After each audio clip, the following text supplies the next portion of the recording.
A pair of PCL opponents after a day break in the All-Star game. The Steamers return to historic Hicks Field to face off against the Greenbrier Knights, looking to get their first win against the Knights this season. Hello everyone, I'm Jacob Smedley. Thank you for watching another presentation of Edenton Steamers baseball right here on the Edenton Steamers YouTube page. The first game for the Clams after the 2023 PCL All-Star game on Thursday. The South All-Stars won against the TSL All-Stars 10-0. The Clams players shining in that effort, and a few All-Stars lining the field today for the Clams, including starting pitcher number 11, Chandler Paget. The Clams will go up against the Greenbrier Knights today, coming in with a record of 1-4. Won their first matchup of the season against the Clams back on June 8th, 9-5, but have lost their last 4 games. The lineup tonight for the visiting Greenbrier Knights, leading off number 24, Kenny Shadle. Batting second, the designated hitter number 5, Brody Miller. Batting third, the first baseman number 19, Scott McDonough. Batting fourth, the left fielder number 13, Jake Tone. Batting fifth, the right fielder number 10, Diego Ortiz. Batting sixth, the extra hitter number 4, Nick Cleghorn. Batting seventh, the third baseman number 6, Colt Cundiff. Batting eighth, the shortstop number 31, Jordan Hill. Batting ninth, the catcher number 2, Luke O.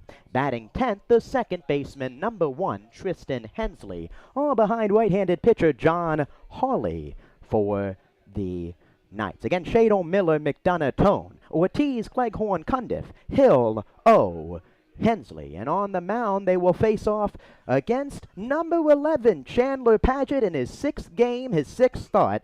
4-1 with 28 innings pitched, a 2.57 ERA, 8 earned runs, 14 walks, 32 strikeouts. Leads the Clams, and Kenny Shadle will be the first to greet him. Paget in his windup, and we are underway here from historic Hicks Field. A strike in there to Kenny Shadle. Kenny Shadle so far this season has been one of the most productive players in the TSL. For the Knights specifically, 250 average, 16 at-bats as he swings through the 0-1 pitch. It's 0-2. 4 hits, 2 singles, a double, a home run, 2 RBIs.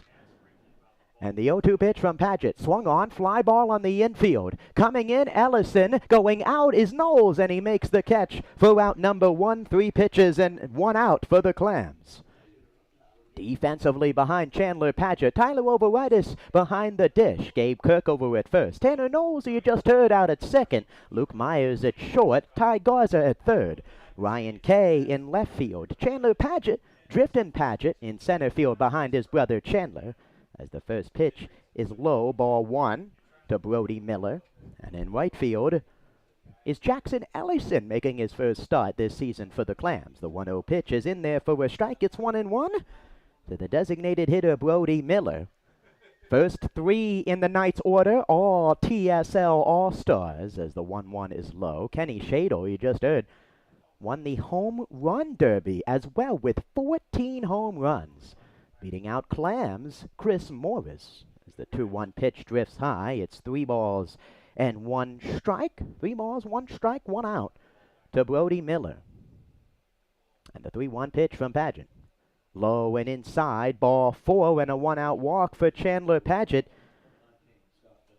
And now Scott McDonough up with 1 out. McDonough also in the Home Run Derby. It was 2 Clams and 2 Knights into the final round. McDonough and Shadle against Morris and Davis Halstead, with Shadle taking home the crown. McDonough in his 6th game, 18 at-bats, a 222 average. And the first pitch from Paget way outside, another pitch out of the zone. It's 1-0. 300 OBP, 333 slugging, 4 hits, 3 singles, and a triple with 2 RBIs. And the 1-0 pitch from Paget, swung on, line drive through the hole into left field. Kay fields it on a hop. Up to second base goes Miller. And after the early pop out from Shadle, 2 runners in a row have reached as the Knights look to strike first. And now the left fielder Jake Tone coming up, the left-handed hitting left fielder. Plays catcher as well. Chandler Paget, after a dominant start to the season, he had a .75 ERA. Coming into the month of July, he gave up 6 earned runs in his last outing against the Scallywags, and he delivers the first pitch in there to Tone. Fastball, devastating breaking pitch for Paget. Really, his struggles have come with the walks in recent outings. That one swung on, line, blooping, and it's falling into left field, a base hit. Wave is on, and coming around is Miller. He will score. Out at third base is McDonough on the throw. A run comes in on the hit from Tone. 1-0 Knights in front. Up to second base goes Tone on the throw, but a run comes across, and it's an early 1-0 lead for the Knights. The Steamers have now surrendered 24 first-inning runs this season, and they're behind early 1-0. And the first pitch swung on, grounded to short. 2 hops for Myers, gloves it, throws to first, and out number 3. 1 pitch, 1 out for Ortiz. 1 runner stranded on the hit. 1 run, 2 hits for the Knights. They lead it 1-0 as we head to the bottom of the first inning.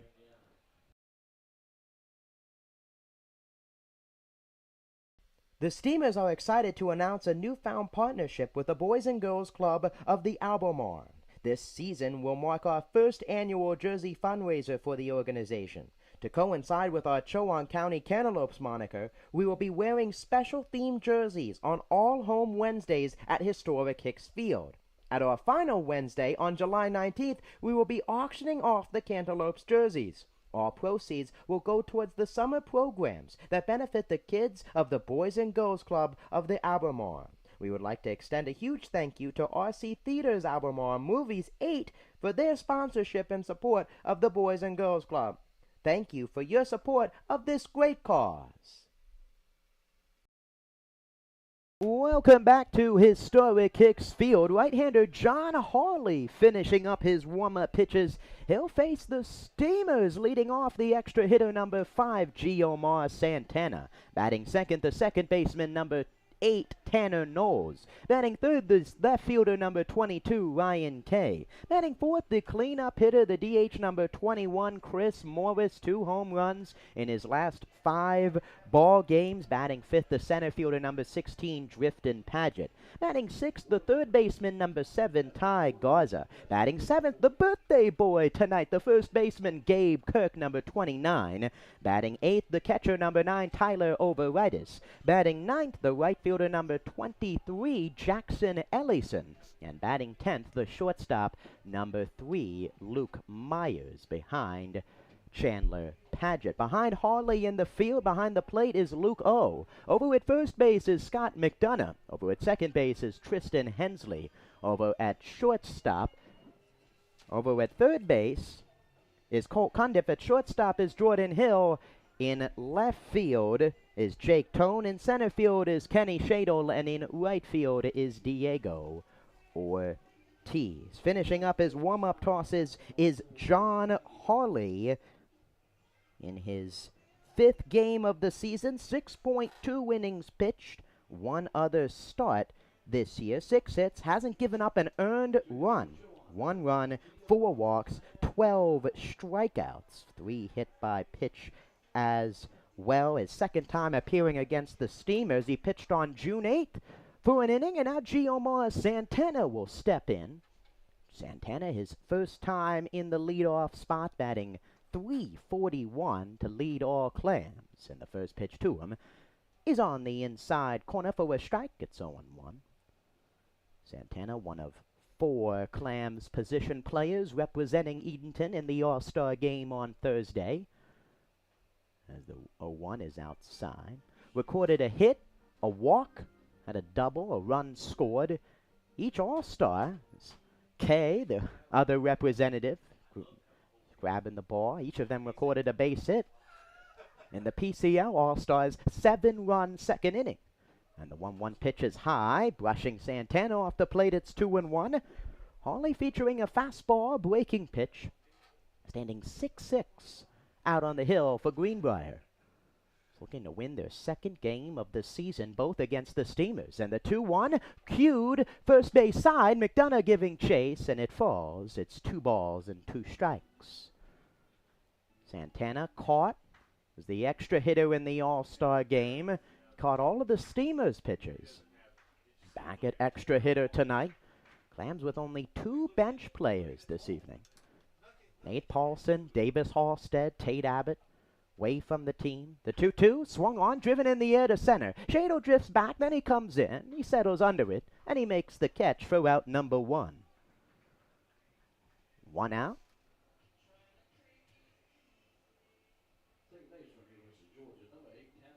And now batting the second baseman, Tanner Knowles. Has been leading off the past 2 games for the Steamers. And now he's in the second hole tonight as Santana in the leadoff spot. 1 out. And the first pitch from Harley. That one swung on, fouled straight back. 0-1. Tanner Knowles from the University of Georgia so far this season, his 8th game. 20 at-bats, 250 average, a home run, 2 RBIs. Home run, the last home game against the Tarboro River Bandits. And the 0-1 is in there for a strike. The Clams, before the All-Star game, winning back-to-back victories over the River Bandits. 9-5 victory here, 9-6, excuse me. Then a 3-1 close win on the road where the bullpen didn't allow a run. The 0-2 pitch grounded on the infield. McDonough gloves it, waves off Harley and takes it to the bag for out number 2. 2 quick outs for Harley here in the bottom of the first. And now Ryan Kay up. The dude, as the team calls him. Playing in his 20th game so far. He's tied for the team lead in hits with 19. One of the best in average with 302, 3 doubles, 12 RBIs. Yet to hit a home run this season. The first pitch from Harley is a breaking ball outside. It's 1-0. Like Santana, Luke Myers as well. Representative in the All-Star game. Drifton Paget as 1-0 is fouled off. Okay, with a 2 RBI single in that ball game. As mentioned, part of a 7-run second inning as the PCL All-Stars took down the Knights and the rest of the TSL All-Stars 10-0 at Coy Tillett Field. The 1-1 grounded, a high chopper to second. Backing up, gloving it, throw to first is in time. Excellent play at second base by Tristan Hensley. A 1-2-3 inning for the Clams in the bottom of the first. We go to the second. Knights 1 and the Steamers nothing.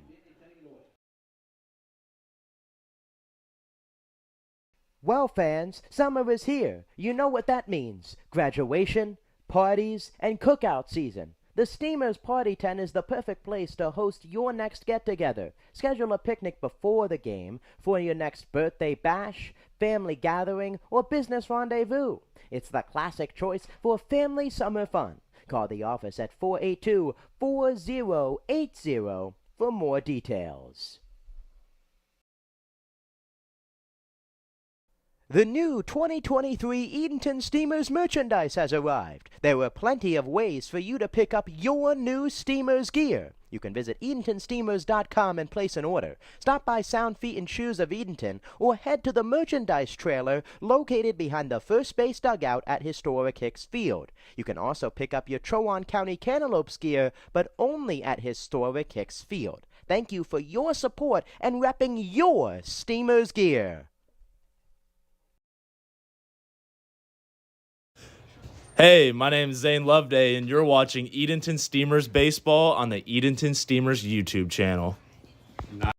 Thank you, Zane. Welcome back to Edenton Steamers Baseball right here on the Edenton Steamers YouTube channel. Jacob Smedley, glad to be with you. Top of the second inning, 1-0. Knights in front, and the first pitch to Paget to Nick Cleghorn, bounced in front of the plate, over right side of his stance, and throws him out. One pitch, 1 out here in the second, as Cleghorn is retired. 6-7-8, Cleghorn, Cundiff, and Jordan Hill. And now Colt Cundiff leads, tied for the team lead in average. 6th game, 9 at-bats, 333 average. 3 hits, all singles, and the first pitch swung on, grounded over to first. Kirk corrals it and takes it to the bag for out number 2. 2 pitches, 2 outs for Paget here in the second inning. After a burdensome first inning where Paget tossed 13 pitches, he now just tosses 2 to the first 2 batters here in the second. And now the shortstop, Jordan Hill, from Randolph-Macon College. And he takes the first pitch in there for a strike. 3 pitches, 3 strikes from Paget here in the second. Freshman from Norfolk, Virginia, went to Gransby High School, and a big cut and a miss. It's 0-2. No balls, 2 strikes to Hill, and the pitch from Paget. Swing and a miss. He struck him out. Close to perfection here in the second from Paget. 2 pitches, 2 outs, and 3 straight strikes to get Hill. We go to the bottom half of the second. Steamers looking for some early offense. They trail it 1-0. The Edenton Steamers are the greatest show in town. How can we make that any better? Throw in some fireworks. We have 1 fireworks show remaining for this summer. You can catch this show on Saturday, July 29th, right here at historic Hicks Field. Mark your calendars, and we will see you at the ballpark. Is your kid a fan of the Clam? Why not sign them up for the Steamers Kids Club, presented by Weatherly Insurance? Membership is free for all kids ages 12 and under. They receive 4 free tickets, a club t-shirt, a discount to baseball camp, an invitation to an exclusive meet and greet event with the players, and much more. You can visit EdentonSteamers.com and download a registration form today.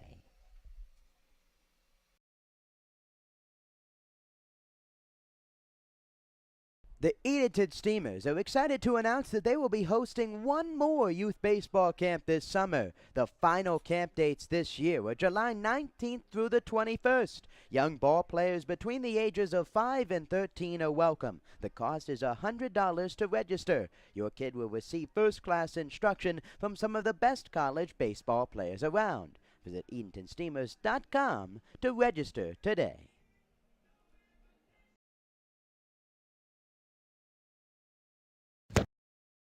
Hey, I'm Ryan Kay. You're watching Steamers Baseball on the Edenton Steamers Baseball YouTube. Welcome back to historic Hicks Field. The All-Star Ryan Kay bringing us back. Bottom of the second. Quick 1-2-3 inning for John Hawley in the bottom of the first. Bottom half of the second. 4-5-6. Chris Morris, Driftin Paget, and Ty Garza due up for the Clams against Hawley coming in. Chris Morris participated in the home run derby, and what an impressive run he had. The 3 rounds in the derby, only 1 home run as he swings and grounds the first pitch up the middle. Diving stop is Hill, and the throw is not in time. An incredible diving stop up the middle by Jordan Hill, but nowhere near in time to get Chris Morris. And he records the Steamers' first hit here in the second inning as Driftin Paget coming up. Morris recording his 11th hit of the year, and now the All-Star Driftin Paget. 19th game, 208 average, 2 doubles, a home run, and 6 RBIs. And the first pitch to Paget is in there for a strike. Going back to Morris, in the home run derby, one of 2 Clams participants along with Davis Halstead. But Morris, only 1 home run after the first round. He hit 4 in the second round and 8 in the final round and came up just shy. Tonight's center fielder Kenny Shadle, as Paget swings and misses. Really turning it on. Set the pace. 13 home runs. Shadle needed 7 to beat him. And he did just that. Morris and Halstead breaking the streak of Clams to win the home run derby. No balls and 2 strikes to Paget. And a throw over. Morris is back. And really what a job Morris has done. It came in, got Winslow going out, going to Duke University due to prior engagements. Has come in. He's hit 2 home runs, 4 games. A lot of base hits. The 0-2 to Paget is low, 1-2. Driftin Paget, center fielder from NC Wesleyan University, one of 3 battling Bishops in there tonight. Jackson Ellison, the right fielder, going to NC Wesleyan tonight. And the 1-2, swung on, grounded on the infield, could be two. Two hopper, grabbed by Hill, throws to second for one, and to first not in time. And Paget reaches on a fielder's choice. The transfer throw was a bit high from Hensley. And Paget will reach Morris out at second, and now the third baseman Ty Garza up. Another high chopper as Harley continuing to work the ground ball here in the first two frames. And now Ty Garza in his 21st game, 15 hits, a .231 average. A double, 8 RBIs, 5 stolen bases. For what is turning into be the Clams' everyday third baseman, Ty Garza. And a throw over when Paget is back. Drifton Paget with 7 stolen bases so far this season, tied for the team lead along with Nate Paulson. The ability to swipe a bag, put a runner in scoring position. And another throw over, and Paget is back sliding. Throw goes by Hawley and could not corral it.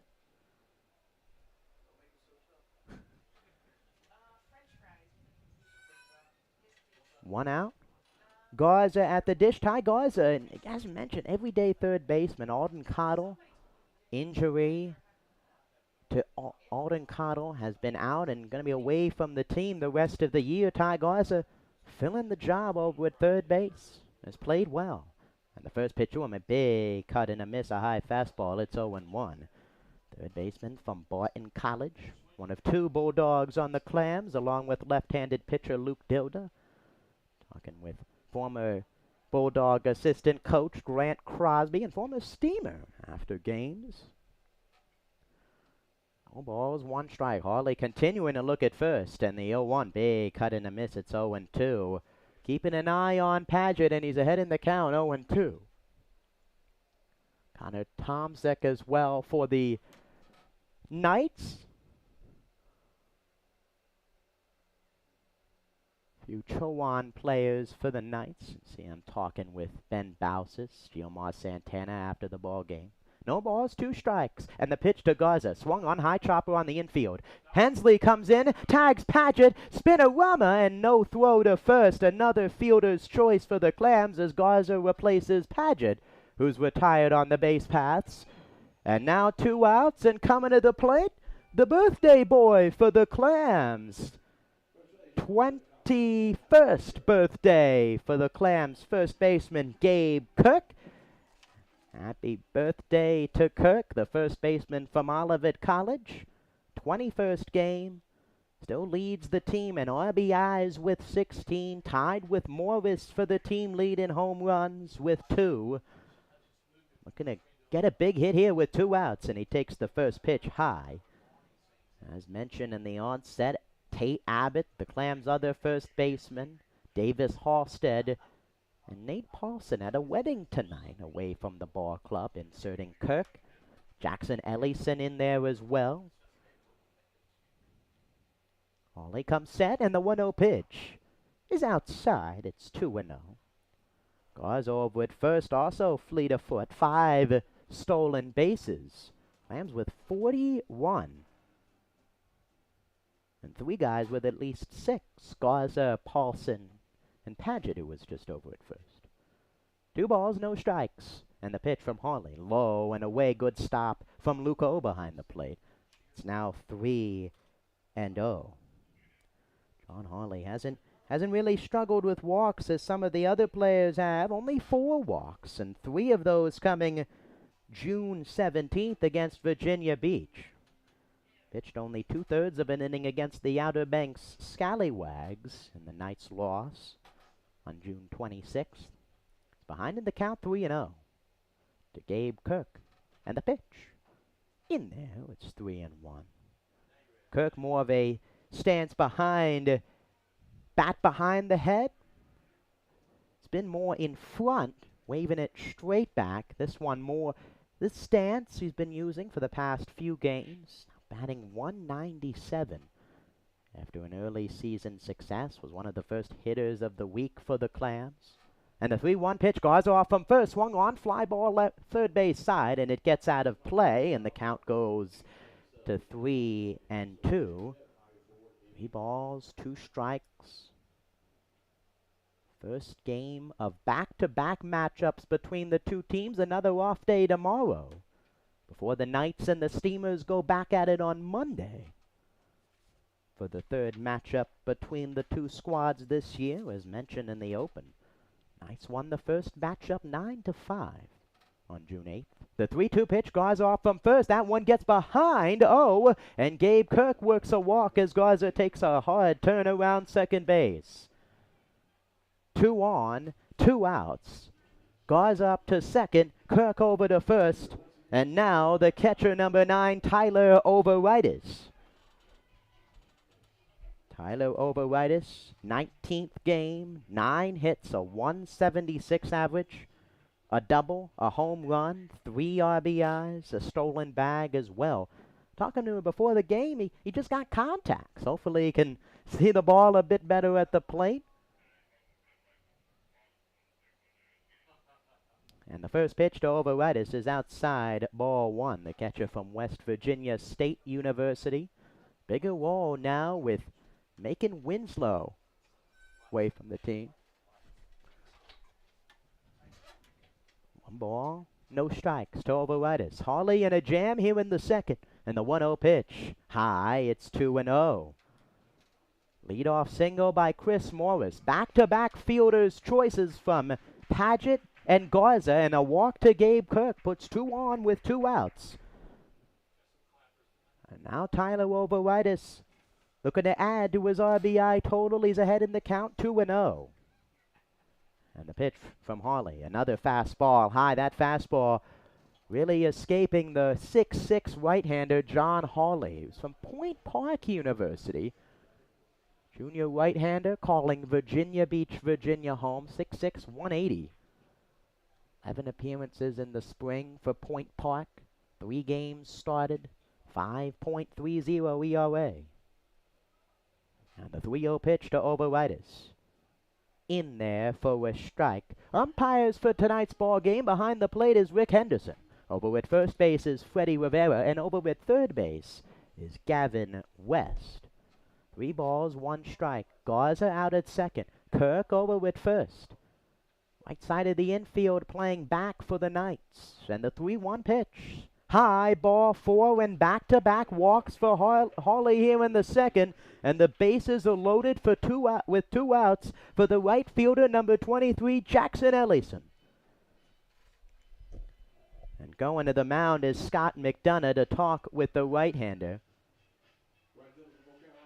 Scott McDonough is, well, a 2-way player, probably giving some tips to Harley on the mound from a position player point of view. McDonough pitching in the All-Star game as well. Bump of the gloves, and he walks over to first base. And Jackson Ellison, his 4th game of the season, his first start, 2 for 2 and 2 at-bats. And none bigger moment for him this season than right here, with the bases loaded and 2 outs here in the second. And the pitch from Harley is another fastball high. And right now, if you're the Steamers coming to the plate, the past 2 batters, that fastball command. It's continued to drift high from Harley as Ellison, 5'10", 145.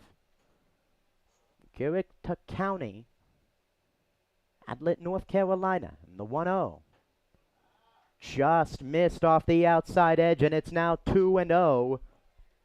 3 straight out of the zone for Harley. Garza over at third. He reached on a fielder's choice. Kirk and Overitis on, reaching on walks. And the count is 2-0 to the right fielder, Jackson Ellison. And the pitch from Harley. Another fastball drifts high, and Harley's in danger of walking in a run to even up the score. Jackson Ellison, a single in the 23-14 game against the River Bandits at the beginning of the season, and then a bunt single a few nights ago. And the 3-0 pitch to him. In there at the top of the zone, it's 3-1, the call from Rick Henderson. Ellison, as mentioned, is in there. A few outfielders, Paulson and Halstead, away from the team tonight. 3 balls, 1 strike, and the pitch. In there for a strike. It's full. 3 balls, 2 strikes, 2 outs with the bases loaded. Morris started the inning with a single. Ellison's the 6th man to bat in the inning. And the full count pitch from Harley. All runners go. Swing and a miss. He struck him out. Harley escapes a jam after a pair of walks. The Clams get a hit. They strand 3. We go to the top half of the third. The Knights lead the Clams 1-0.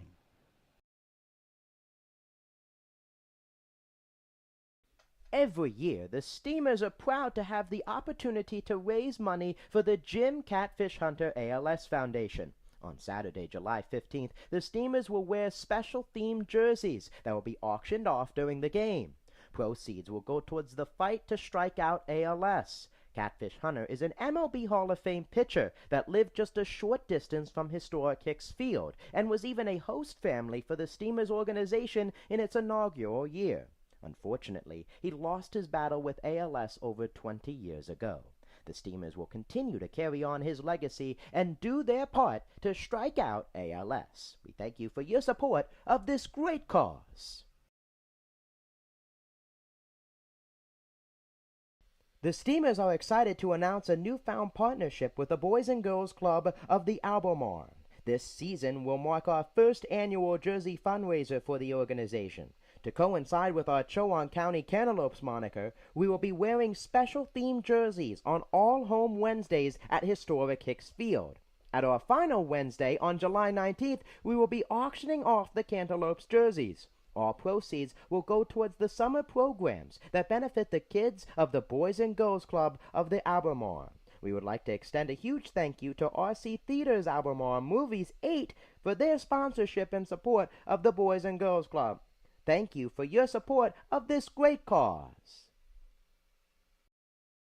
Welcome back, top half of the third inning here at historic Hicks Field. At the corner, Woodard and East Freemason here at Edenton, North Carolina. Chandler Padgett ready to go, and the first pitch to Luke O is in there for a ball up tight. 9-10, 1-0, Hensley and Shadle for Greenbrier. Leads it 1-0. And the 1-0 pitch is in there. It's 1-1. That fastball command for Padgett after a walk in the first. Quick 1-2-3 inning in the second. And the 1-1 is in there, and it's 1-2. 2 straight fastballs right down the middle. The catcher from Cayuga. The 1-2. Breaking ball low. Padgett, one of the quickest workers on the team. He gets the ball. He gets on the mound, and he's ready to throw. 2 balls. 2 strikes. Padgett quickly ready to go, and the pitch swung on, fouled off, first base side. Kirk gives it a look as it drifts into the concession stand. Luke O so far this season for the Knights. 6th game, 8 at-bats, a 125 average with a hit, and the 2-2. On the outside corner, called strike 3. Another strikeout for Padgett here in the first 3 innings, and he gets out number 1 here in the third. Fastball command, working it to perfection on the outside corner. Oak didn't do anything with it. And now the second baseman, Tristan Hensley, up. Made a handful of nice plays, and he takes the first pitch on the outside corner for a strike. Padgett's first start against a team not named the Tarboro River Bandits, and the Outer Banks Scallywags. A big cut and a miss. It's quickly 0-2 to Hensley. Quickly gets back in the box. Knights players got to get the bat on the ball early. Check swing. He went around. 2 straight strikeouts for Padgett here in the third. Hensley couldn't swing around the second strikeout in 3 pitches. And now the center fielder, Kenny Shadle, coming up to the plate. Kenny Shadle, the freshman, or rookie as they call it in the PCL, swung on, driven in the air to center. Padgett drifting back to the warning track, to the wall. He has room, and he makes the catch. Padgett gets Shadle on 1 pitch. Another 1-2-3 inning for the Clams ace. We go to the bottom half of the third. The Knights lead it 1-0.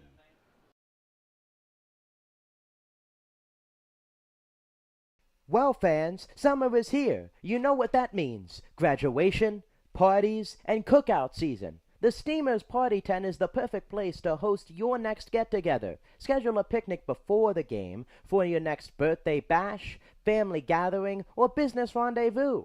It's the classic choice for family summer fun. Call the office at 482-4080 for more details.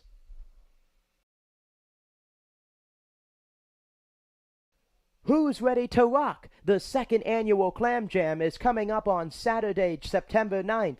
We welcome 3 awesome bands to jam out at historic Hicks Field. Starting at 5 p.m. that afternoon, Old Fish Hatchery Records will take the stage, followed by the Eric Dunlow Band at 7 p.m. and the headlining Daniel Jordan Band at 9 p.m. Advance tickets will be available at EdentonSteamers.com for $15 or can be purchased at the gate that night for $20. Bring your lawn chair and take the field for the rocking event. Numerous food and beverage options will be available all night. We hope to see you there.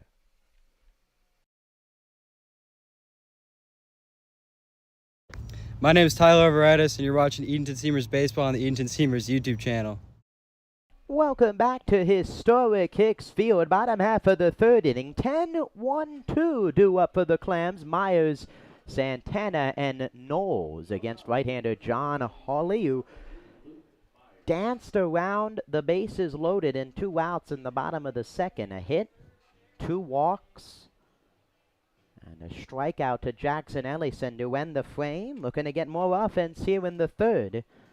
Clams and Knights, the only PCL versus PCL action tonight. The only other game, the Tarboro River Bandits taking on the Carolina Disco Turkeys at Tarboro Municipal Stadium. And the first pitch to Myers is high, 1-0. Speaking of the River Bandits, the Clams now with 7 wins against Tarboro this season. They've won 5 straight games, capped off by a 3-1 victory on Monday night. Zane Loveday, 1 run, no earned runs. Ben Bowses came in as Myers swings and lines a pitch right field side, and that one's down, a fair ball, and it'll go to the corner. Myers around first, he's going to head to second. The throw in is cut off, and Luke Myers with the Clams' second hit of the game, and a runner in scoring position for the top of the order. The first extra base hit for the Steamers against John Hawley. And now Giomar Santana to the plate, and the first extra base hit of the season for Luke Myers. 19 hits coming in, all singles. His first extra base hit, now 20 hits to lead the team. And now Giomar Santana, Scott McDonough in on the grass over at first base. Santana looking to lay down a bunt, and he takes a breaking ball high. Scott McDonough knowing something the rest of the Knights don't as he signals to Cundiff over at third. Diego Ortiz played straight away on the hit from Myers, had to chase it down in the corner. 1 ball, no strikes, the tying run at second. And the second pitch to Santana is inside, 2-0. Giomar Santana leading the team in many statistical categories. Average, he is one of 2 players on the team with a triple, 7 runs batted in. Worked him way up to the leadoff spot. The 2-0 pitch is in there for a strike. It's 2-1. The Vega Baja, Puerto Rico native has caught, played extra hitter, right field this year. Has made some incredible plays in the field. Looking for a big hit here in the third. And the 2-1 from Harley. Swing and a miss, a high fastball, and it's 2-2. That fastball from Harley, it's been in the zone. Second inning, it drifted high, a handful of walks. Now Santana has a hole on the right side with the second baseman Hensley guarding second. They can shoot it through and tie the ball game. The 2-2 pitch. Swung on, grounded, he hits it to the right side. McDonough plays it on a hop. Myers to third, Santana to first, and he's in there. Giomar Santana legging out an infield single. And the Clams have runners on the corners with nobody outs.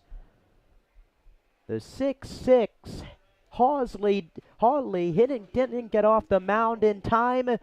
Santana fleet of foot to first and beat him And now Tanner Knowles with runners on the corners. Coming up to the dish with nobody out. Ground ball or a fly ball should get the job done. Infield in double play depth. Another hole on the right side with McDonough guarding first. And a throw over, Santana is back. Santana over at first base, a pair of stolen bags so far this season. He had one in Tarboro the other night. Made a huge fall, came around to score one of the 3 runs in the victory. And the first pitcher knows a big cut and a miss at a fastball over the heart of the plate, and it's 0-1. Tanner Knowles, a home run, 2 RBIs. He homered in the last game here on July the 2nd against Tarboro. 2-run home run late in the game to extend the Clams' lead. And they'll want another throw over. Hawley with a handful of throwovers in the first inning. She's now keeping watch on Santana. Runners on the corners. Nobody out here in the third. A 1-0 Greenbrier Knights lead. To run in the top of the first inning. And the 1-1 is high. 0-1, excuse me. It's now 1-1.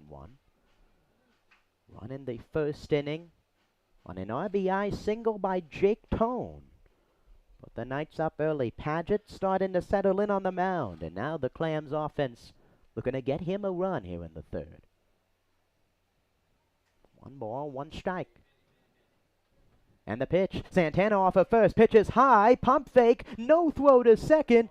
Check on Myers at third, and in a second base with his 3rd stolen bag of the year was Giomar Santana. And now the count is 2-1 with Knowles, and a base hit should put the Clams in front.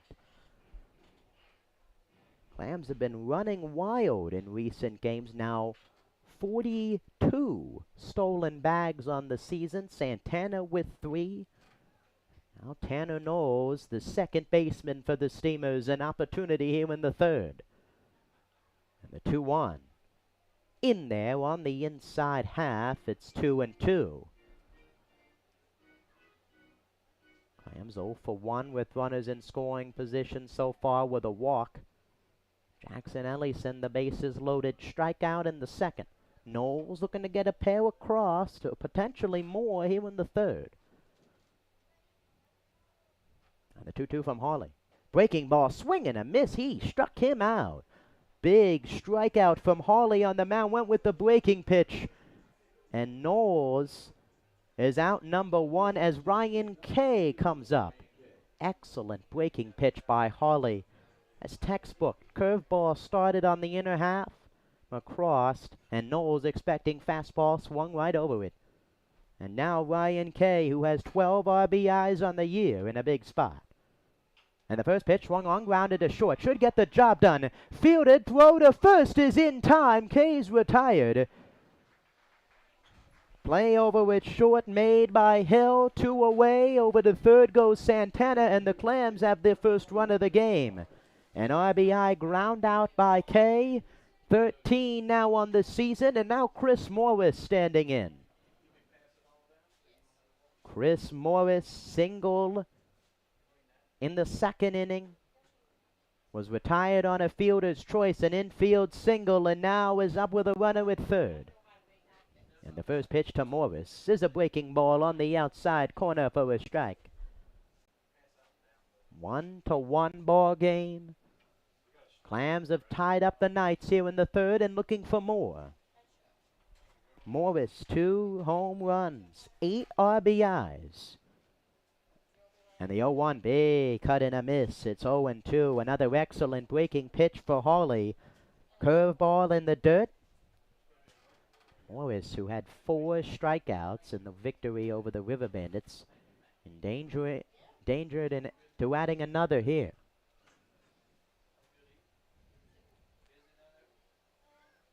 No balls, 2 strikes, and the pitch.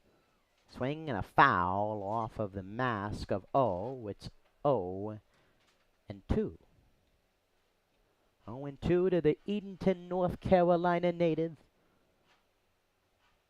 A double a triple, as mentioned, 2 home runs.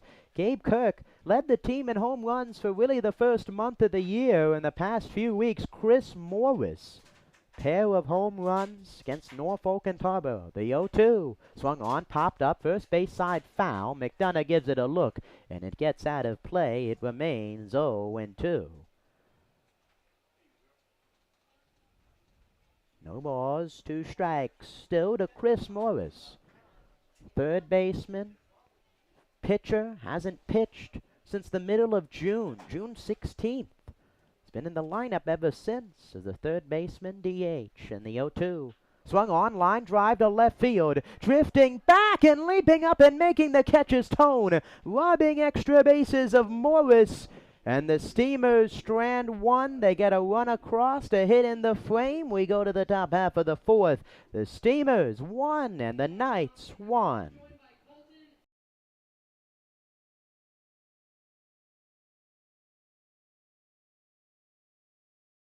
The new 2023 Edenton Steamers merchandise has arrived. There are plenty of ways for you to pick up your new Steamers gear. You can visit EdentonSteamers.com and place an order. Stop by Sound Feet and Shoes of Edenton or head to the merchandise trailer located behind the first base dugout at historic Hicks Field. You can also pick up your Chowan County Cantaloupes gear, but only at historic Hicks Field. Thank you for your support and repping your Steamers gear.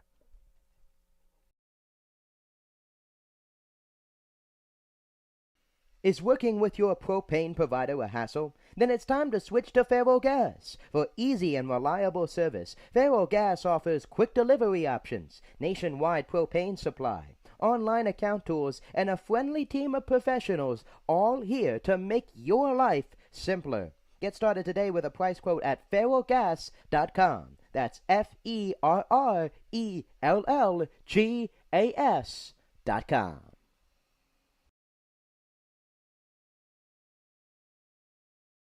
Welcome back to historic Hicks Field. Top half of the 4th inning. 2-3-4 due up for the Knights against Chandler Padgett, who's retired 7 straight Knights batters dating back to the 1st inning. Brody Miller due up, and a big cut and a miss. It's 0-1. Miller, 2023 TSL All-Star, appeared in center field in Thursday night's ball game as he takes the 0-1 in there for a strike. Padgett, excellent strike thrower here in the past few games. Fastball location on point. The 0-2 pitch is low and in. It's 1-2. The biggest thing as well for Padgett, talking about the walks, running up his pitch count. Threw 119 pitches in the win over Outer Banks on the road. Threw over 80 pitches in the loss. 4 innings, gave up 8 runs.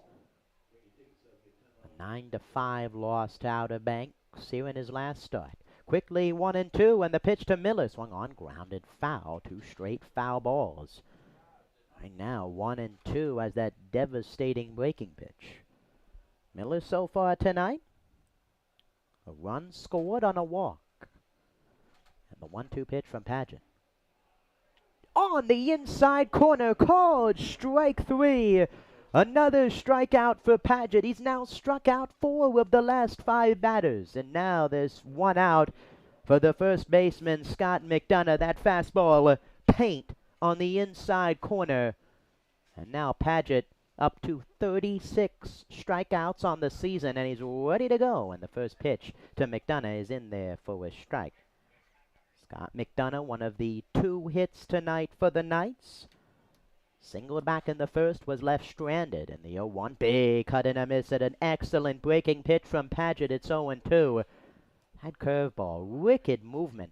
Starts on the inside half, tails quickly away, and the 0-2 pitch, swing and a miss. He struck him out. Another strikeout for Padgett. Punching out more Knights than the Polar Express here tonight. There's 2 away, 5 strikeouts. 5 strikeouts for Padgett, and now Jake Tone coming up. A base hit and an RBI, and the first pitch to Tone is outside 1-0. Jake Tone, the RBI single in the first, put the Knights up 1-0, and the one away inside. It's 2-0. Jake Tone, left fielder tonight, catches as well, and the 2-0 pitch swung on, flied in the air to left. Kay drifting in, all the way in on the line, and he makes the catch. Ryan Kay over near the third base line makes the catch. Another 1-2-3 inning for Paget with a pair of strikeouts. We go to the bottom of the fourth. The Steamers and the Knights tied up at 1.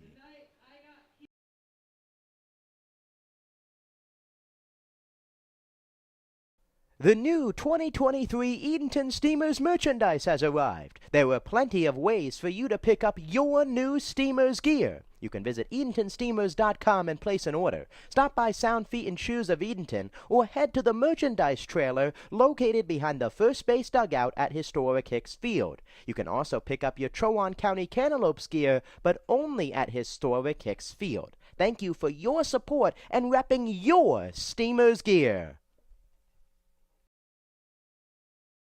Every year, the Steamers are proud to have the opportunity to raise money for the Jim Catfish Hunter ALS Foundation. On Saturday, July 15th, the Steamers will wear special themed jerseys that will be auctioned off during the game. Proceeds will go towards the fight to strike out ALS. Catfish Hunter is an MLB Hall of Fame pitcher that lived just a short distance from historic Hicks Field and was even a host family for the Steamers organization in its inaugural year. Unfortunately, he lost his battle with ALS over 20 years ago. The Steamers will continue to carry on his legacy and do their part to strike out ALS. We thank you for your support of this great cause. Hey, my name is Zane Loveday, and you're watching Edenton Steamers Baseball on the Edenton Steamers YouTube channel.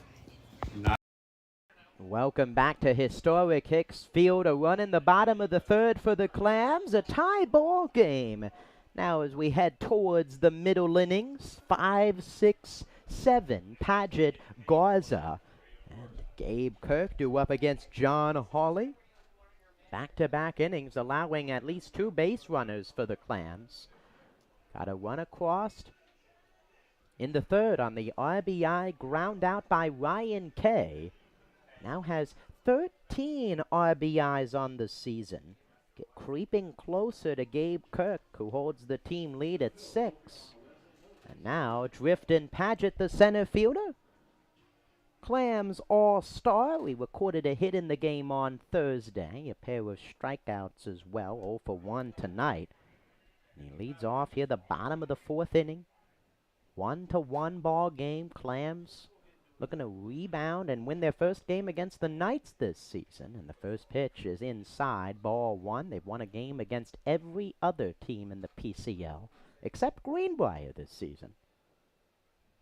1 ball, no strikes. And the pitch from Harley, swung on, fouled off to the right side. It's 1-1. Victory over the Redbirds, 2-0. Victory over Virginia Beach. A handful of wins over both the River Bandits and the Scallywags, but have yet to crack the Knights' code.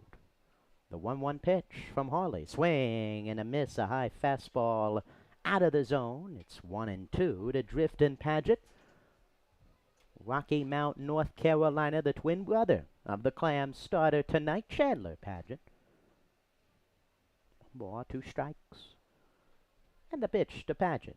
Low and away, it's 2-2. Talking with both brothers a few weeks ago just about the connection they have on the field. Always Drifton saying the brothers giving it 100%. He knows Chandler will give it 100% on the mound, and he will do the same. 2-2 pitch to him. Swung on, grounded. 2 hops over to short. Hill comes in, grabs it, double pump, throws to first, and in time is Paget as McDonough couldn't handle it. Error gonna go against the first baseman, Scott McDonough. The low throw from Hill. McDonough couldn't pick it, and a base runner for the Clams here in the fourth.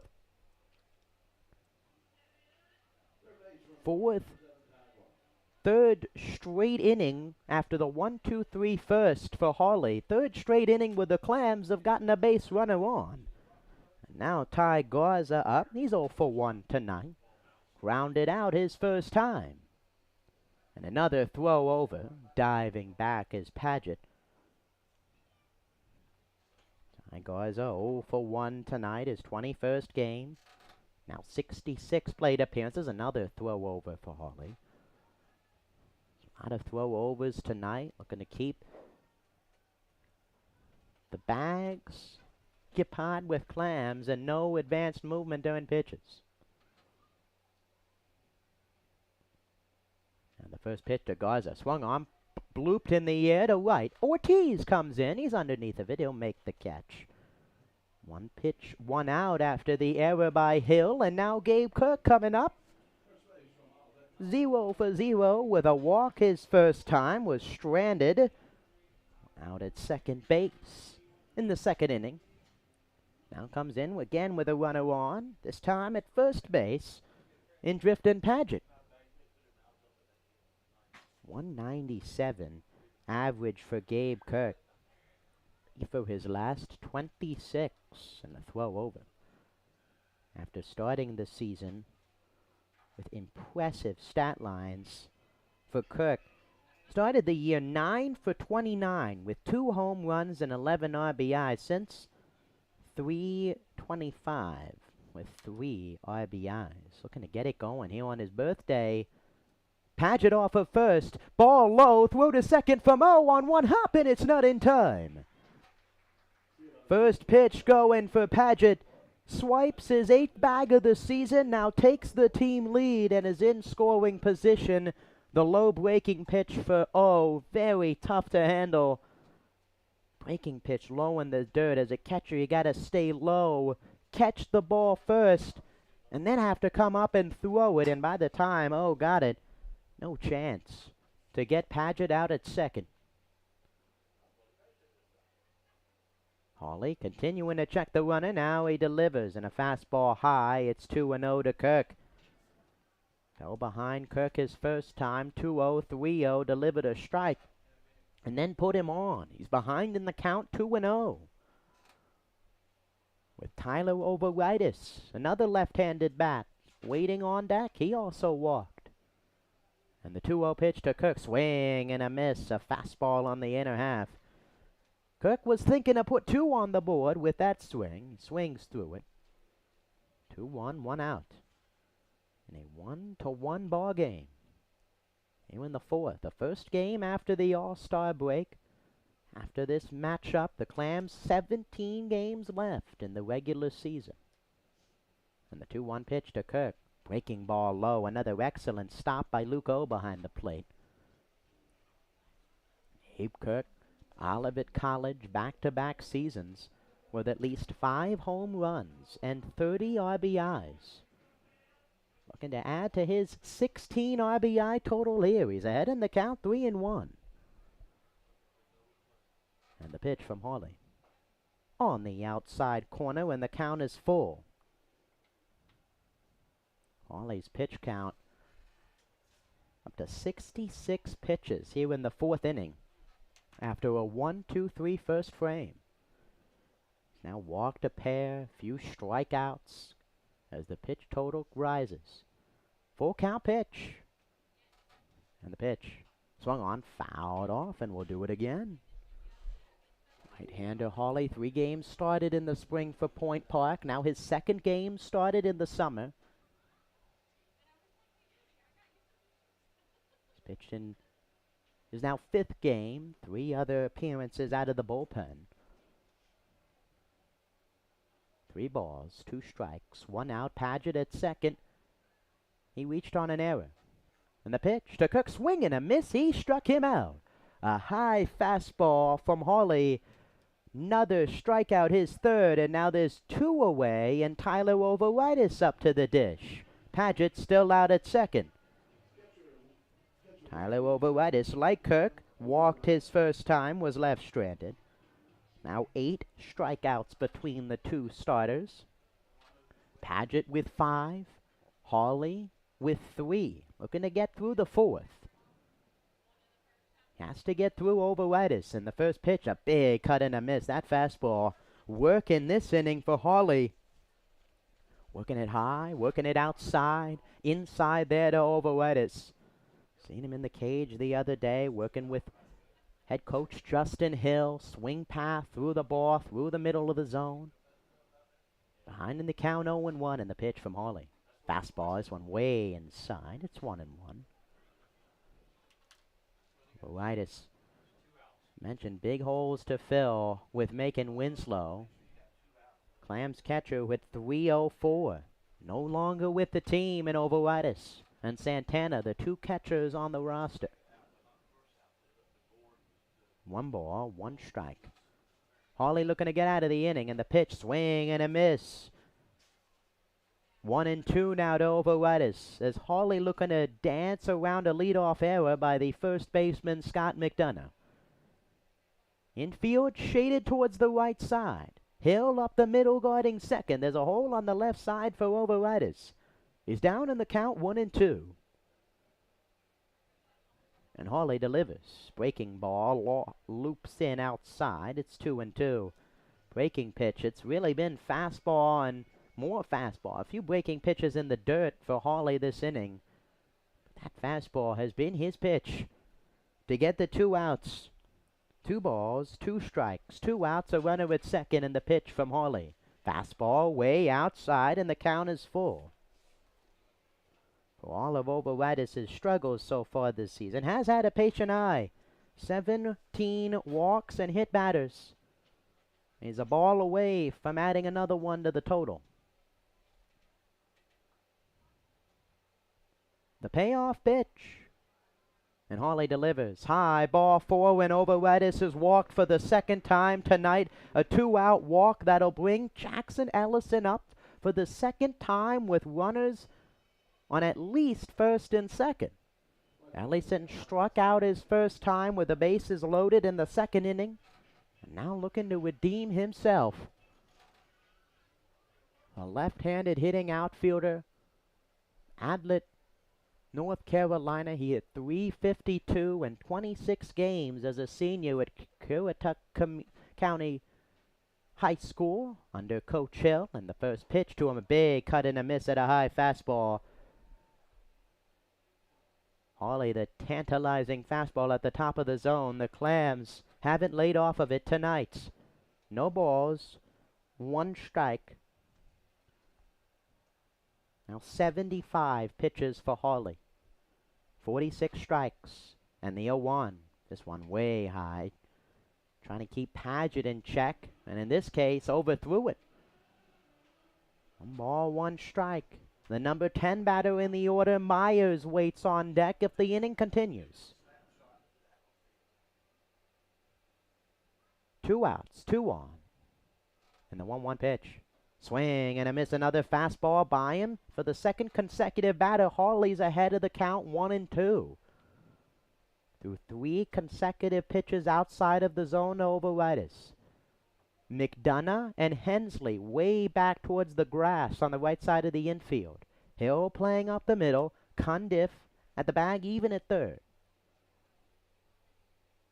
On the 1-2 pitch from Harley. Swing and a miss, he struck him out. Another strikeout for Harley in the inning. He dances around 2 base runners as the Steamers have now stranded 5. We go to the top half of the 5th. The Clams and the Knights tied up at 1.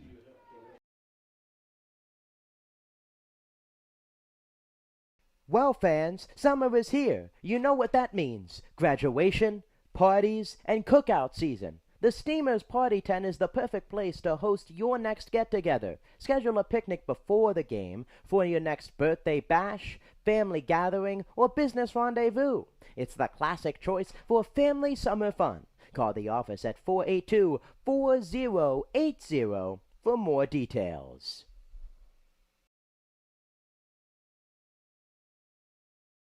The new 2023 Edenton Steamers merchandise has arrived. There are plenty of ways for you to pick up your new Steamers gear. You can visit EdentonSteamers.com and place an order. Stop by Sound Feet and Shoes of Edenton or head to the merchandise trailer located behind the first base dugout at historic Hicks Field. You can also pick up your Chowan County Cantaloupes gear, but only at historic Hicks Field. Thank you for your support and repping your Steamers gear.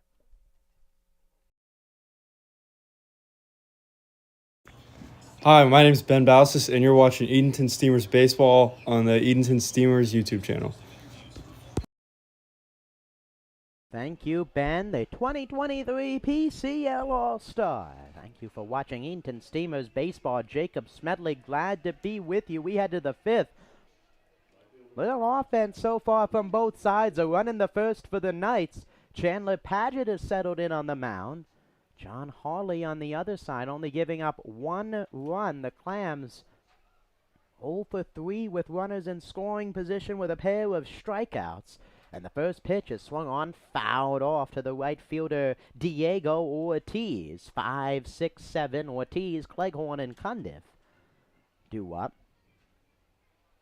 Oh man, merchandise trailer. Get your Steamers merchandise online at edentonsteamers.com/merchandise. Or you can go to the merchandise trailer on the first base line.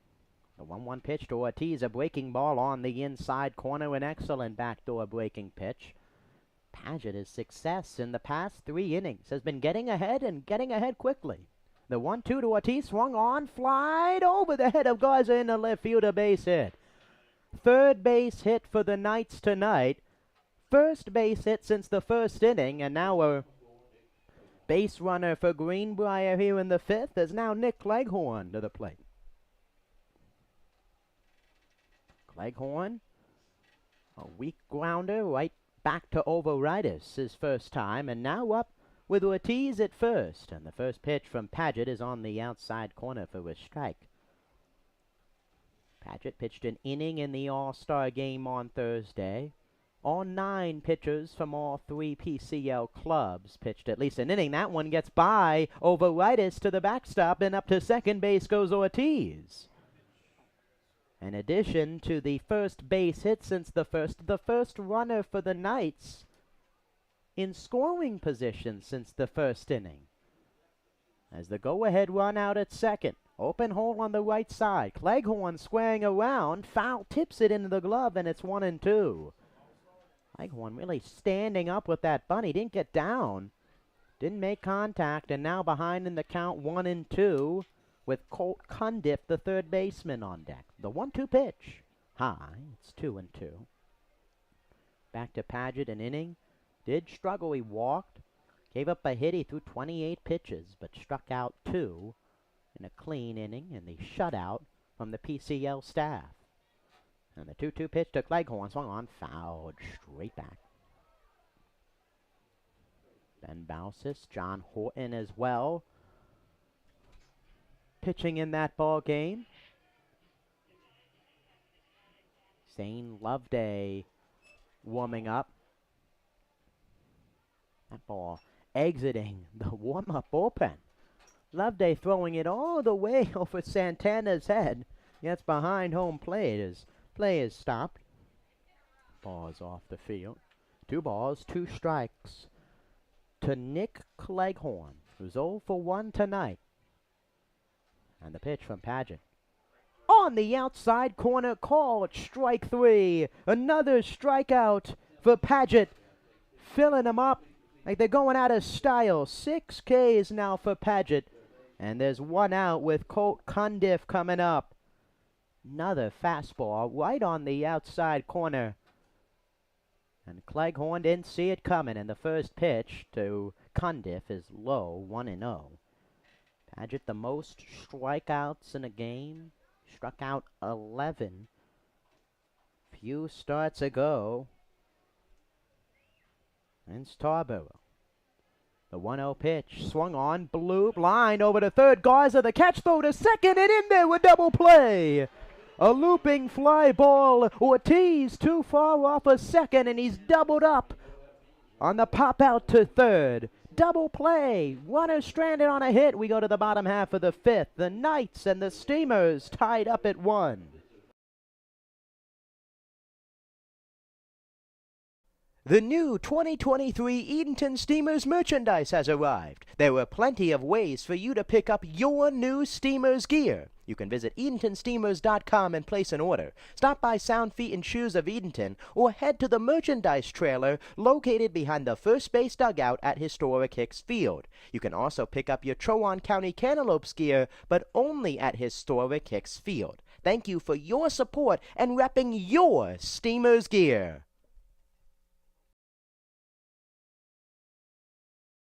Who's ready to rock? The second annual Clam Jam is coming up on Saturday, September 9th. We welcome 3 awesome bands to jam out at historic Hicks Field. Starting at 5 p.m. that afternoon, Old Fish Hatchery Records will take the stage, followed by the Eric Dunlow Band at 7 p.m. and the headlining Daniel Jordan Band at 9 p.m. Advance tickets will be available at EdentonSteamers.com for $15 or can be purchased at the gate that night for $20. Bring your lawn chair and take the field for the rocking event. Numerous food and beverage options will be available all night. We hope to see you there.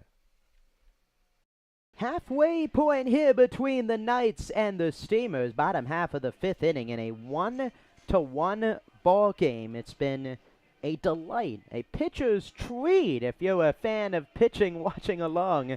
And thank you for everyone watching along on YouTube, the Edenton Steamers home. The Edenton Steamers YouTube page. Jacob Smedley, glad to be with you. 4 innings for John Hawley on the mound. He's struck out 4. He's given up just 1 run. He's walked a few. And on the other side for the Steamers, Chandler Padgett now through 5 innings, 3 hits, just 1 run given up, a walk, and 6 strikeouts. 10-1-2 due up for the Clams here in the 6th. Looking to take their first lead of the ball game. It'll be Myers, Santana, and Tanner Knowles. Myers, a base hit, a double, back in the 3rd inning, scored. The Clams' only run tonight. Back to Myers. What a streak. 19 hits, all singles. And hit number 20, a double in the 3rd. And he's due up first here in the 5th as Hawley gets ready. And the first pitch is high. It's 1-0 to Myers. Similarly to a lot of Clams this season, has been all over the lineup. Leadoff spot. Really been leadoff spot and 10 spot for him as of recently, as the 1-0 is high. Started the year at second base. Now at shortstop. Moving Tanner Knowles to second base. And the 2-0 pitch to Myers. Swung on, fly ball, foul. First base side and out of play. Bullpen action for both sides as we head towards the later stages. Padgett only 52 pitches now through 5 innings. He's in a good spot. Hawley sitting now at 81. And the 2-1 pitch to Myers. High, it's 3-1. 3 balls, 1 strike to Luke Myers. The infielder from the University of Maryland Eastern Shore. And the 3-1 pitch. High, ball 4, and Myers reaches for the 2nd time tonight. The Clams All-Star has reached twice, and now Giomar Santana coming up. Santana with a base hit tonight. He's 1 for 2. In the leadoff spot for the first time this season, Santana quickly climbing the hit ranks on the Clams. He now has 15 so far. Tied for 3rd on the team with Ty Garza. Myers at first with a walk. And Santana due up. And he squares around, takes a pitch high. Another fastball drifting high for Hawley. Really comparing both of the pitchers so far. Padgett, past few innings, has started to get back in the zone with great consistency. Hawley has had to dodge some trouble. He left a handful of fastballs high, leading to a handful of walks for the Clams. And the 1-0 pitch to Santana, big cut and a miss. Fastball in there, it's 1-1. Giomar Santana, extra hitter tonight. Been extra hitter really the past week plus for the Clams. Has thrived in that role. A hitter of the week a week ago. And the 1-1 pitch squares around again, lays it down in the air. It gets down to third. Cundiff coming in, gloves it, throw to first is in time. The sacrifice is successful. An excellent play by Colt Cundiff to retire Santana. Came all the way in. And the number 1 batter in the Clams order, moving the number 10 batter up to second base with a sac bunt. And now the second baseman, Tanner Knowles, who's 0 for 2. He struck out his last time to the plate. Tell the players to get the bunt down. Try and get it on the ground. That was a breaking ball high. Santana got it off the end of the bat and cued it in the air. And thankfully for the Clams, Cundiff couldn't catch it. Now Tanner Knowles in there. And the first pitch to him is inside. He has to duck out of the way of it. It's 1-0. Outfield straight away. Shadle shifted a bit over to the left past second base. Ortiz straight away and right. In the infield, close to straight away as you can be, with Hensley guarding second. And the 1-0 swing and a miss. It's 1-1. 1 ball, 1 strike to Tanner Knowles. He struck out with 2 runners on his last time in the third when the Clams got a run across on the RBI ground out from Ryan Kay. Another opportunity here. Go-ahead run out at second in Myers here in the bottom of the 5th. A 1-1 ball game. And the pitch from Hawley. Swing and a miss. Another fastball. 1 ball, 2 strikes. Knowles has had trouble with that fastball from Hawley tonight. Struck out on 1. Now swing through 2 straight. And Hawley a strike away from his 5th strikeout of the ball game. 1 ball, 2 strikes. The 6-6 righty comes set. And the pitch. Myers takes off a third. Knowles shoots 1 foul and out of play as Myers will retreat. Number 25, Anthony Roscoe warming up for the Knights as Hawley's pitch count continues to climb. Zane Loveday, the left-handed arm, warming up for the Steamers here in the 5th. 1 ball, 2 strikes. Hole open on the right side for Knowles. And the pitch. Breaking ball inside. And it's 2-2. Curveball. Second time this at-bat. Knowles has had a deke and dodge out of the way of it. 2 balls, 2 strikes. 1 out. Both teams with a run on 3 hits. The Knights also have an error tonight. McDonough creeping in over at first base, and he's going to give the signs to Hawley. And coming out is Luke O here in the 2-2. He didn't see something right, just wanted to make sure. Myers has been off of second base. He took off on the 1-2 pitch. And a quick conversation is over. Luke O returns. Go didn't catch the first matchup between the 2 teams. Corbin McLeod not in the lineup tonight for the Knights, the 2023 PCL All-Star. With Tone, the other catcher, in left, and O behind the plate. 2 balls, 2 strikes. And the pitch. Breaking ball in there, called strike 3, and Hawley has struck out Knowles for the 2nd time. Another strikeout for Hawley on an excellent breaking pitch, his 5th of the game. Looking to walk the tightrope once again and strand another Clam on base. Is now Ryan Kay, who holds the only RBI of the night. An RBI ground out back in the 3rd with runners on 2nd and 3rd. He's up again here in the 5th. 13 RBIs now on the year. And the first pitch swung on, fly to right. Ortiz drifting in. He camps underneath of it and makes the catch. Another runner stranded for the Clams. The 6th now on the ball game. 1 on a walk. We go to the top half of the 6th. Steamers and Knights tied up at 1.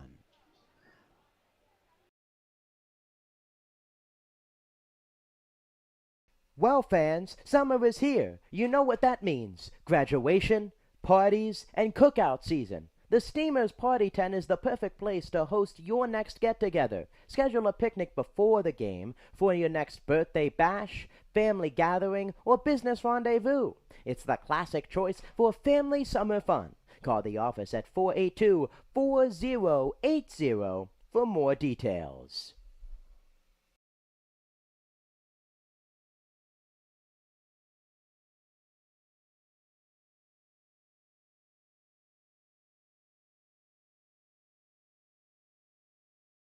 The new 2023 Edenton Steamers merchandise has arrived. There are plenty of ways for you to pick up your new Steamers gear. You can visit EdentonSteamers.com and place an order. Stop by Sound Feet and Shoes of Edenton or head to the merchandise trailer located behind the first base dugout at historic Hicks Field. You can also pick up your Chowan County Cantaloupes gear, but only at historic Hicks Field. Thank you for your support and repping your Steamers gear. Hey, my name is Zane Loveday, and you're watching Edenton Steamers Baseball on the Edenton Steamers YouTube channel. Thank you, Zane, and welcome back to historic Hicks Field. Zane Loveday on the mound for the Clams, relieving Chandler Padgett, who goes 5 innings, 3 hits, 1 run, 6 Ks, 1 walk. He threw 52 pitches to throwing 28 on Thursday in the All-Star game, and the Steamers going with a reliever, Zane Loveday, in his 7th game, tied for 3rd on the entire team now in games played. 4 starts, second to the man who started tonight's ball game, 1-1, 14 hits, 7 earned runs, 23 walks, 16 Ks, and a 3.31 ERA. Started Tuesday's 3-1 victory over the River Bandits, went 3 2/3, allowed a run, not earned, 5 walks and a strikeout, and the first pitch is outside to Jordan Hill, the night's shortstop, the first to greet Loveday here in the 6th. Hill, O, and Hensley, and the 1-0 is on the outside corner for a strike. Biggest thing for Loveday has been the walks. He walked 8 in his first 3 outings. As the 1-1 is low, it's 2-1. 15 in his last 3. And 23 walks on the season. The 6'6" lefty on the hill from Fairmount State University. He's in a tie ball game here in the 6th. The 2-1 pitch is low. It's 3-1 to Cundiff. Or Hill, excuse me. Hill, O, and Hensley. 8, 9, 10 for the Knights in a tie ball game. And the 3-1 swung on, fouled off, and the count is full. Loveday, similarly to a lot of Clam starters recently, really didn't see it from Padgett tonight, but hitting a wall in the middle innings. Few walks, an error against the River Bandits, and the 3-2 pitch swung on, grounded foul. Ben Bausis came out of the pen, John Horton, and Tyrus Baumgarten to close the door in the Clams' victory on Tuesday. He's now in there in a 1-1 game tonight. The 3-2. Low ball forward. He walks the first batter he faces here in the 6th. Hill goes down to first base. And now the catcher, Luke O, coming to the plate. 24th walk on the season for Zane Loveday. Now Luke O coming in for the Greenbrier Knights. O 0 for 1 with a strikeout to Padgett, part of a string of 3 straight batters. Padgett struck out in the 2nd and the 3rd. O squaring around, takes it outside. It's 1-0. Fastball outside.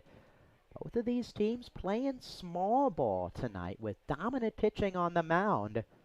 Handful of bunts. Santana laid one down. Leghorn couldn't get one down the inning prior, leading to 1-0. Few pitchers coming in today for the Clams. Brandon Rogers from Catawba College. Another square around, this one way inside, and Luke O squared around both times, and he one way outside, this one way in, and now it's 2-0. Another right-handed pitcher, Austin Maxey. Another square around, this one way low outside. 3 straight balls from Loveday, and quickly out of the Clams dugout is pitching coach Cody Johnson, as Coach Justin Hill pacing around the dugout. 3 balls, no strikes, a leadoff walk to Hill, and now Luke O, who for 3 straight pitches, squaring around a bunt,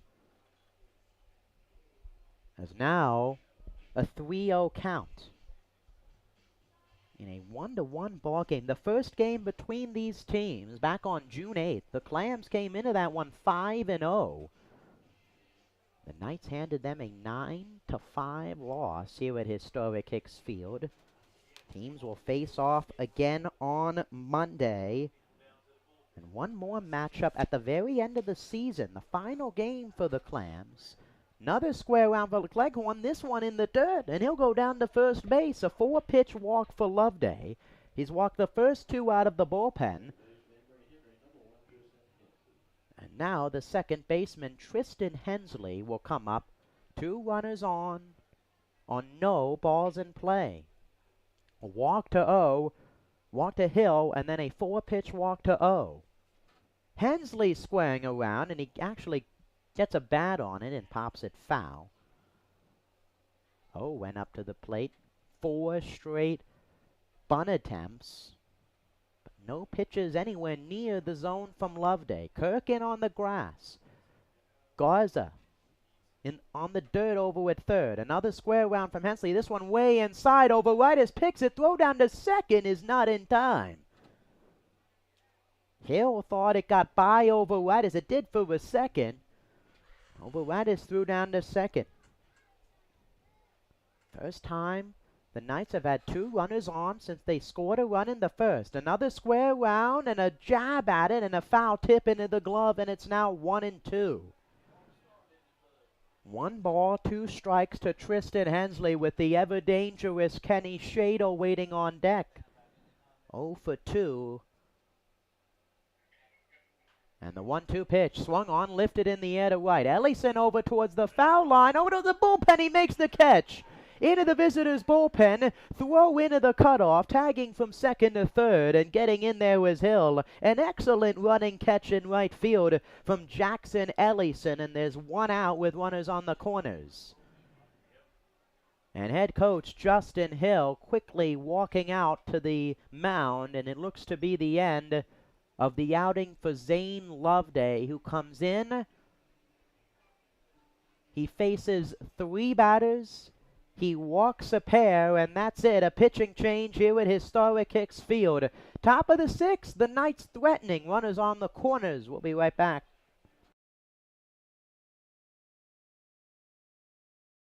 The Edenton Steamers are the greatest show in town. How can we make that any better? Throw in some fireworks. We have 1 fireworks show remaining for this summer. You can catch this show on Saturday, July 29th, right here at historic Hicks Field. Mark your calendars, and we will see you at the ballpark.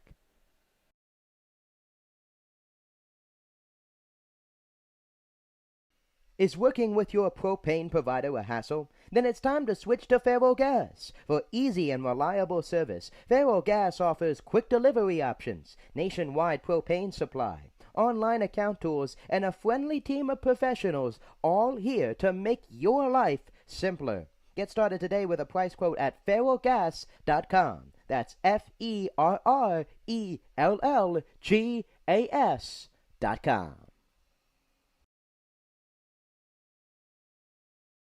Welcome back to historic Hicks Field. A call to the bullpen brought to you by Faro Gas. Easy propane service starts here. Faro Gas. Right-hander John Horton takes over for Zane Loveday, who finishes with a 1/3 of an inning. 2 walks, And an out on a fly out who relieves Paget. And now after Paget goes the first 5 innings, the Clams have thrown now 2 arms out there to get at least the 6th inning. And John Horton, who for most of the season, really all of the season leading into this game, has served as a back end of the bullpen arm to close a ball game. Coach Justin Hill pinpointing this moment as the biggest moment of the game to put in his best reliever, runners on the corners, with quite possibly the night's best batter, the center fielder Kenny Shadle, coming up to the plate, winner of the 2023 Home Run Derby. Why? Runners on second and third with 1 out, with Shadle up in the infield in. And the pitch from Horton.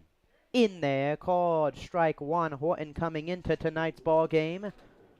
14th game, he leads all Clams. 17 2/3 innings pitched, 3 saves, 2.03 ERA. And the 0-1 to Shadle. Swing. And he did not go. Shadle held up behind the plate. 1-1 with 2 runners in scoring position, with 1 out. Knights looking to take the lead here in the 6th. Horton the pitch on the inside corner. It's 1-2. These two did not face off in the All-Star game, but Shadle looking to avenge the 3 TSL All-Stars who got out against Horton. The 1-2 swing and a miss. He struck him out. John Horton comes in, strikes out Shadle for out number 2. Blows 85 plus right by him, and now there's 2 outs for Brody Miller as Horton creeps into the heart of the order. John Horton, his 27th strikeout of the season. Only 2 outings this year where he hasn't struck out a batter, and the first pitch to Miller was low, 1-0.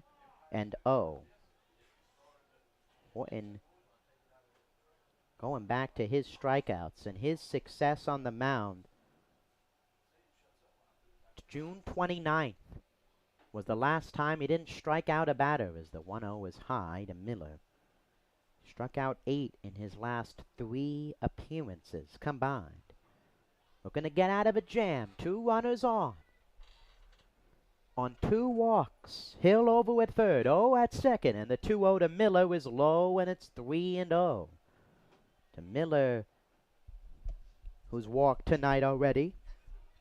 Heading the count 3-0 with another dangerous batter. Really the string here at the top of the order for the Knights of the 3 All-Stars. Shadle, Miller, and McDonough, who awaits on deck. Jake Tone, the cleanup batter, has an RBI hit tonight. The 3-0 pitch to Miller is high, ball 4, who walks on 4 pitches with the base open. And now the bases are loaded for Scott McDonough. We're reaching a game's climax here in the top of the 6th. Knights with 1 run, 3 hits, and an error. The Steamers with 1 run on 3 hits. Clams the first to go to their bullpen, in trouble here in the 6th. And the first pitch to McDonough swung on, popped in the air, foul behind home plate. It's 0-1. Horton running the gauntlet. Zane Loveday started the inning. He recorded 1 out. He walked the first 2 batters, and Horton looking to help his teammate out and get out of a jam. And the 0-1 pitch. Breaking pitch on the inside corner, and he's ahead to McDonough, 0-2. Another excellent breaking pitch. Curveball looping in there. McDonough sitting on the fastball. No balls, 2 strikes, 2 outs. And the pitch from Horton. Swing and a miss. He struck him out. The fist pump from Overitis behind the dish. 3 runners stranded for the Knights. 3 walks left on base. We go to the bottom half of the 6th. The Steamers and the Knights tied up at 1.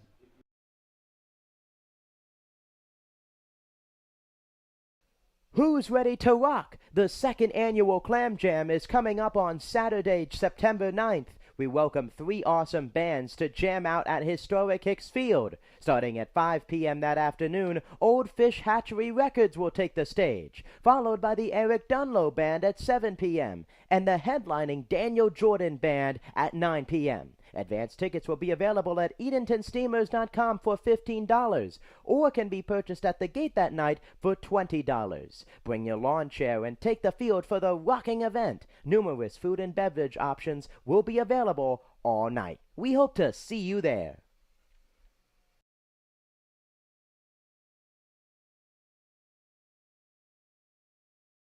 Every year, the Steamers are proud to have the opportunity to raise money for the Jim Catfish Hunter ALS Foundation. On Saturday, July 15th, the Steamers will wear special themed jerseys that will be auctioned off during the game. Proceeds will go towards the fight to strike out ALS. Catfish Hunter is an MLB Hall of Fame pitcher that lived just a short distance from historic Hicks Field and was even a host family for the Steamers organization in its inaugural year. Unfortunately, he lost his battle with ALS over 20 years ago. The Steamers will continue to carry on his legacy and do their part to strike out ALS. We thank you for your support of this great cause.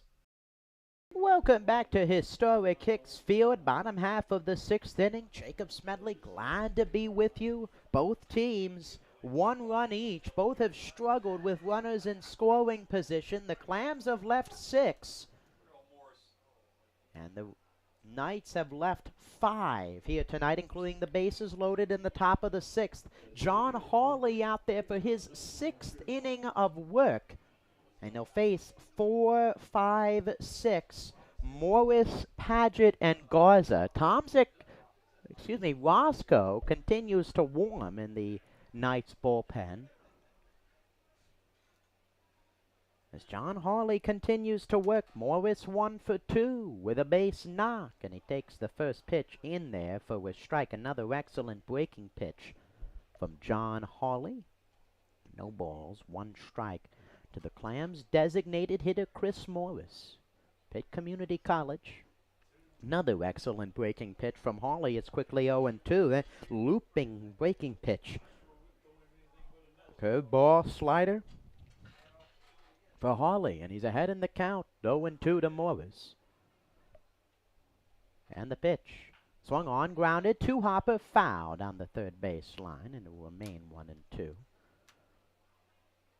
Chris Morris, first time batting cleanup a few weeks ago and has been in that spot ever since. Winslow shared that spot. Hasn't been with the team in a few days. Gabe Kirk struggles to put him out. The 0-2 swing and a miss. He struck him out. 4 straight breaking pitches from Hawley. Gets another strikeout. His 6th of the game.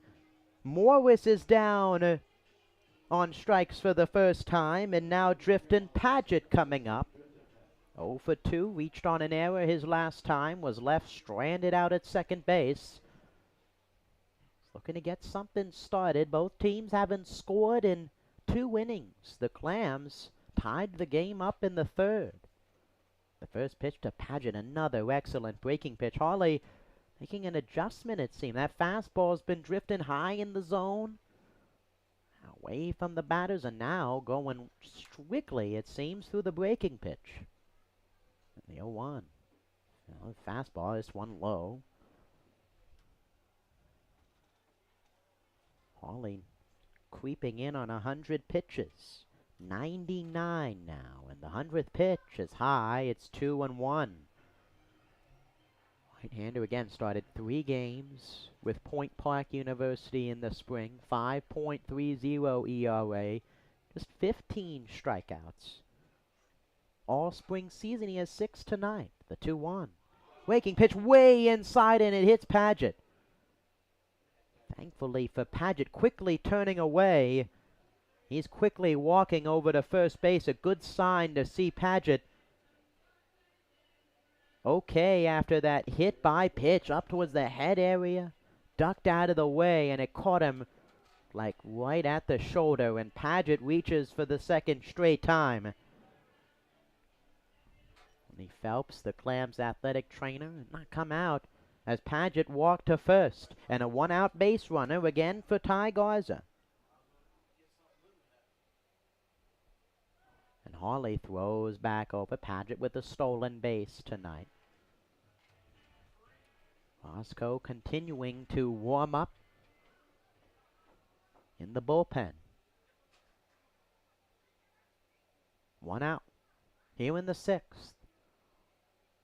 And another throw over by Hawley. Paget retreats. Gabe Kirk waiting on deck. Some stirring in the Clams bullpen. Brandon Rogers out there along with Maxey. One out. And the pitch, Paget goes breaking ball low. Throw from Tone to second base is not in time.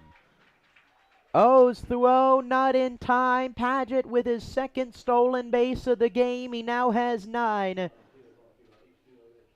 A great read from Paget against Hawley, who's, as mentioned, really strictly breaking pitch here in the inning. Used that to his advantage and took off. Garza, for the second straight at-bat, has Paget out at second base. And the 1-0 pitch from Hawley. Low and away, and gets away from O, and Paget will get up to third base. A wild pitch from Hawley, and now the go-ahead run for the Steamers over at third base. A hit batter from John Hawley with 1 out put Paget on. Paget stealing second, and now he's over at third, and the infield creeps in on the grass for the Knights. McDonough, Hensley, Hill, and Cundiff all on the grass. Outfield, medium depth to shallow, and center field with Shadle. And the 2-0 pitch from Hawley, a fastball high, and it's now 3-0 with Gabe Kirk on deck. Talk about a potential script brewing here. The birthday boy could come up with runners on. 3 balls, no strikes. And the pitch to Garza. Fastball high, ball 4. Garza walks. The second walk or hit batter here in the inning for Hawley. After the first out to Morris. And coming out to the hill is head coach Chuck Slaughter. 32nd season coaching the Knights organization. 12 seasons as the head coach. Signal, ball hasn't been taken from Hawley. It's over 100 pitches. The palm is out, and Hawley gives him the baseball. Pitching change here at historic Hicks Field. The Clams threatening in the bottom of the 6th. 1-1 ball game.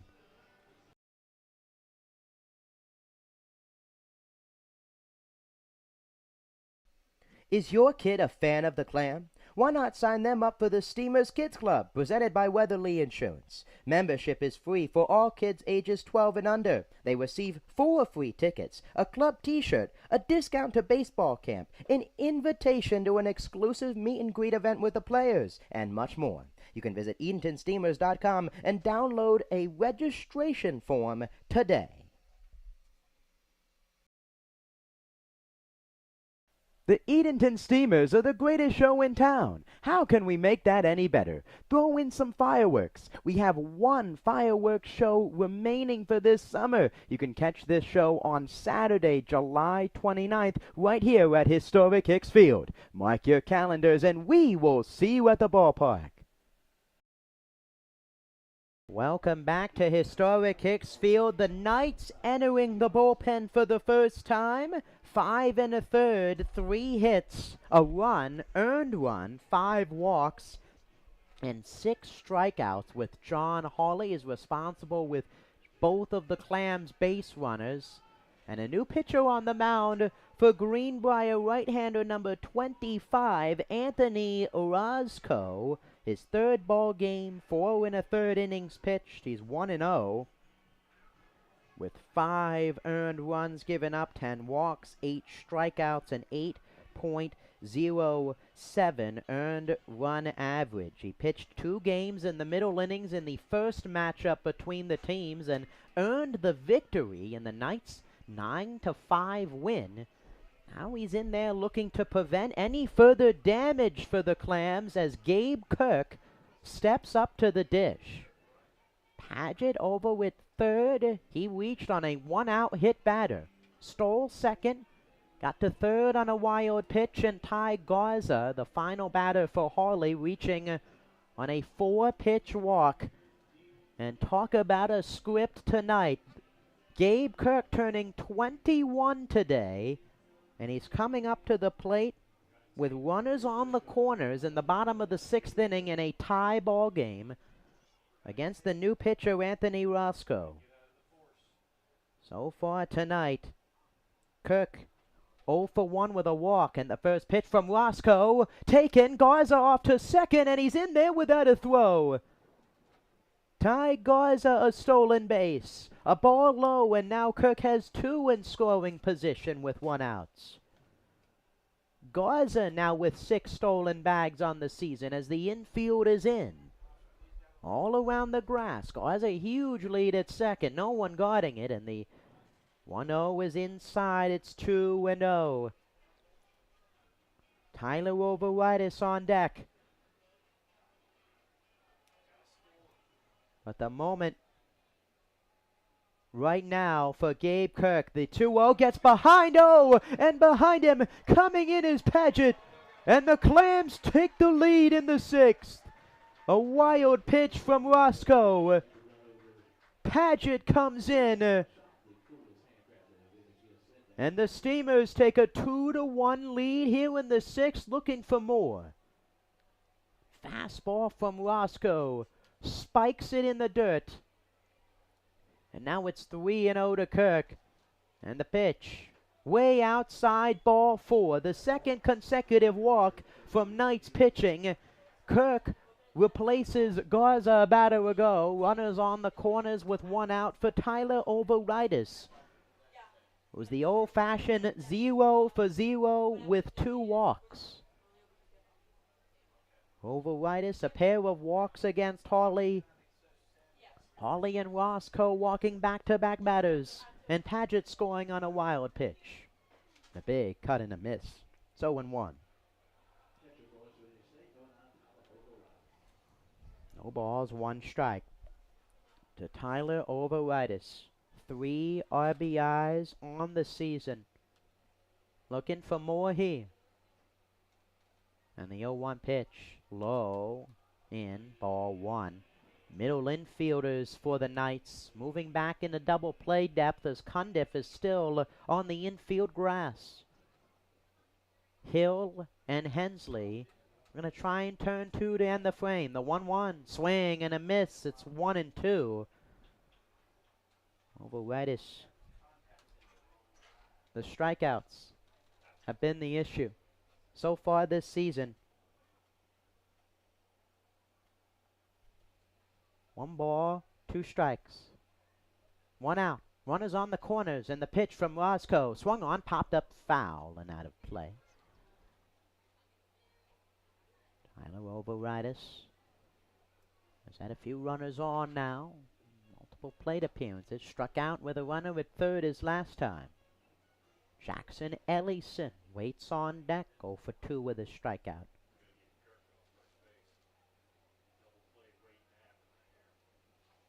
Time is called. Movement going on in the Clams pen. No one up and warming. 1 ball, 2 strikes. And the pitch. Low and in. An excellent stop by O behind the plates. Keeps it in front, and now it's 2-2. Only 1. That was the only pass ball. Just 2 in this inning for O. Other than that, he's kept everything in front of him. 1 pass ball for the Clams.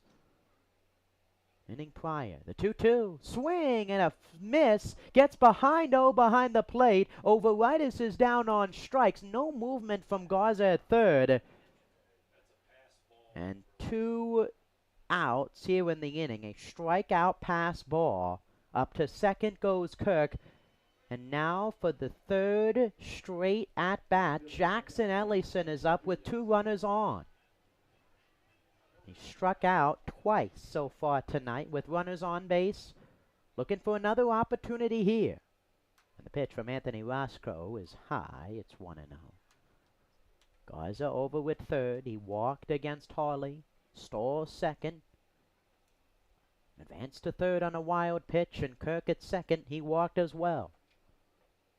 And the 1-0 pitch. Swung on line, foul. Going back to Ellison, 352 average, 26 games played, recorded 31 hits, and he gets the opportunity to start for the first time this season. And the 1-1 pitch. Swung on, popped in the air on the infield. Cundiff coming way in, third base side, gives it a look, and it heads into the Clams dugout. Downham and Kay over there couldn't haul it in, and the count is 1-2 to Ellison. One of 14 Clams from the old North State, right here in North Carolina, the only player from Adlet, North Carolina. 2 hits coming into the game, but he's 0 for 2 with a strikeout tonight. The 1-2 pitch, breaking ball way inside. It's 2-2. Curveball almost hit Ellison. 2 balls, 2 strikes, 2 outs, 2 on, and the Clams with a run across in the frame. And the 2-2. Swung on, grounded. In front of the mound, this could be trouble. Roscoe fields it, throw to first is wide. 1 run is in. Kirk around third, he will score. Ellison will go up to second with a ball that went all of 10 feet. Roscoe, the wild throw. 2 runs come in. And the Clams playing small ball. They lead it by 3 with a 3-run 6th inning. Lead it 4-1. And really in Clams fashion this season, taking advantage of the opponent's mistakes. Haven't recorded a hit in the inning. And now Luke Myers standing in. And the first pitch from Roscoe, low, gets away from Ellison trying to go to third, and it gets by Cundiff into left field, and it also gets by Tone. Coming in is Ellison, and he will score. The inning unraveling for the visiting Knights. Another error. 4 runs across for the Steamers, and they now lead it 5-1. Ball got into left field. Number 23, Dylan Bowen, couldn't handle it. It went by him. It didn't matter. Got by Cundiff. 3 errors now. 2 in the frame. On no base hits still. And the 1-0 pitch to Myers is way inside. The inning started with a strikeout of Morris. A walk. A hit by pitch to Paget. A walk to Garza and Kirk. As the 2-0 to Myers is in there for a strike. Overitis with a strikeout. Ellison with a tapper right in front of the plate that Roscoe threw wide of first. And now Myers up. And he fouls it off. It's 2-2. The pass ball. 2 runs scoring on a wild throw from Roscoe. And then another run in Ellison, who got to second on the error and came around to score on an error. 2 balls, 2 strikes, 2 outs. And the pitch. Breaking ball high. This one in and out of the glove of O's. Having a rough frame behind the plate. Pitches in the dirt. In and out of the glove. Wild pitches. Handful of wild throws here in the inning. And the count is 4 to Luke Myers. And the pitch. Way inside. Another 1-0. Almost dropped. The 3rd walk of the inning for the Clams. 2 outs. And now Giomar Santana, the extra hitter number 5 for the Clams, standing in. Giomar Santana tonight. With a few hits. With a hit. Now a 5-1 Clams lead. A combined 2 runs for both teams through the first 5. And the first pitch to Santana is inside. It's 1-0. 1 for 2 so far tonight. Reached on an error his last time. The 1-0 grounded foul. It's 1-1. And 2 runs for both teams through the first 5. 4 for the Clams. On essentially 2 errors and 2 walks. And the inning continues for Giomar Santana, the 7th man to bat. And the 1-1 outside as Roscoe's pitch count continues to grow. 24 pitches here in the inning after relieving John Hawley. 2 balls, 1 strike. Hawley is yet to really find the zone this inning. And another fastball way outside. Fastball breaking pitch for Roscoe. Fastball has been just yanked out of the zone as O's going to go out and talk to the right-hander. Roscoe coming in. Walks have been his issue. 2nd in the team in walks with 10. One of 3 pitchers with double-digit walks. He's walked 1 here tonight. No one warming in the Knights bullpen. 5 runs on 3 hits. Lambs have scored 4 runs without recording a base knock. And Santana's ahead in the count 3-1. And the pitch from Roscoe swung on, fouled straight back, and the count is full with 2 outs. And a long layoff. See who's next out of the bullpen for the Clams after Loveday and Horton combined to get the top of the 6th. Which seems like an eternity ago the way this bottom half has gone. 3 balls, 2 strikes, and the pitch. Myers off of first, and it's high, ball 4. Another walk for the Knights. 2nd consecutive batter, the 4th in the inning. And now 2 on with 2 outs as Tanner Knowles, the 2nd batter. And the 8th batter in the inning will come to the dish. Chris Morris, who started the inning, is in the hole.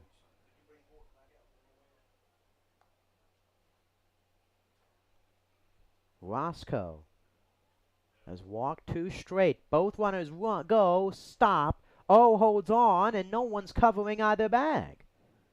And both runners retreat. Myers and Santana both ran, stopped about a quarter of the way down the baseline. McDonough, Hensley didn't guard any of the bags. All of the fielders on the infield way back. McDonough off of first. And Roscoe, a light toss out to second. Hensley has to reach out in front of Myers to corral it. Hawley really conscious of the base runners earlier. Now Roscoe checking in on the Clams on the base path. The 1-0 to Knowles. Big cut and a miss. 1-2. Knowles is first at bat. And someone not named John Hawley. 0 for 3 with a pair of strikeouts, including 2 in his last 2 at-bats. Now Roscoe, as Knowles looking to get a 2-out base hit. And the pitch, both runners go. Pitch on the outside corner for a strike, throw to third is not in time. Luke Myers swiping third. Giomar Santana swiping second. As it's now a 1-2 count to Tanner Knowles. Small ball in the inning. 4 stolen bases in the inning. 4 runs across with on a handful of errors. The 1-2 pitch to Knowles. Swing and a miss. He struck him out. Knowles strikes out for the 3rd time. Ends a 4-run inning for the Clams. A pair of errors. 4 walks in the frame, and they strand 2. We go to the top of the 7th. The Clams now lead the Knights 5-1.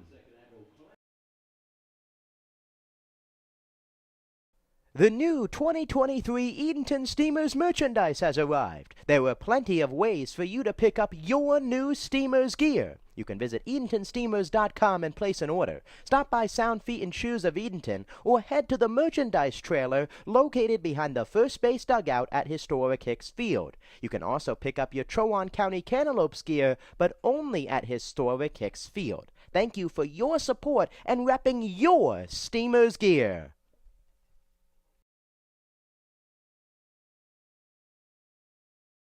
Every year, the Steamers are proud to have the opportunity to raise money for the Jim Catfish Hunter ALS Foundation. On Saturday, July 15th, the Steamers will wear special themed jerseys that will be auctioned off during the game. Proceeds will go towards the fight to strike out ALS. Catfish Hunter is an MLB Hall of Fame pitcher that lived just a short distance from historic Hicks Field and was even a host family for the Steamers organization in its inaugural year. Unfortunately, he lost his battle with ALS over 20 years ago.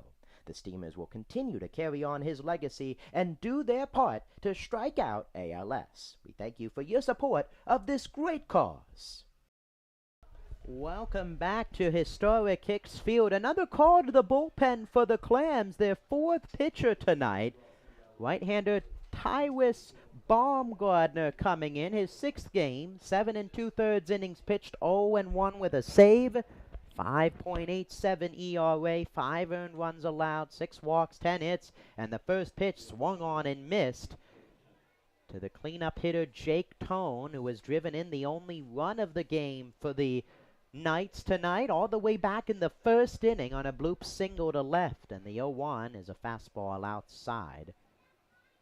Baumgartner out on the hill, featuring a fastball, Vulcan change, curveball, slider. And the 1-1 outside, 2-1. Baumgartner came into the game on Monday, came in for his first save of the season, retired 3 out of 4 batters to close out the Clams' 3-1 win over Tarboro as the 2-1 just missed on the inside half on that curveball, and it's now 3-1 to Jake Tone.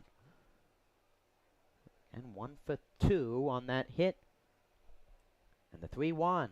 Low ball 4, and Tone walks with no one on here in the top of the 7th. Lead-off walk for Baumgartner, his 7th walk of the season. Now the right fielder, Diego Ortiz stepping in. 1 for 2 tonight. One of the 3 hits. And the first pitch in there for a strike. It's 0-1. The 3 hits for the Knights. 3, 4, 5. McDonough, Tone, and Ortiz, who singled his last time.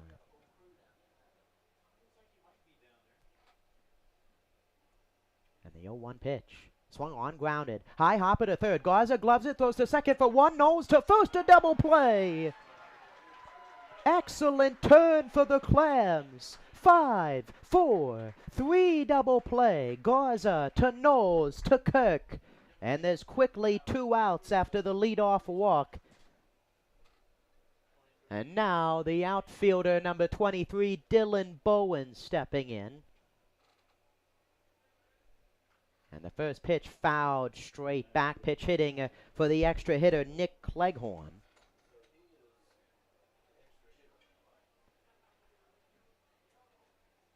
No balls, 1 strike, and the pitch from Baumgartner is high. It's 1-1.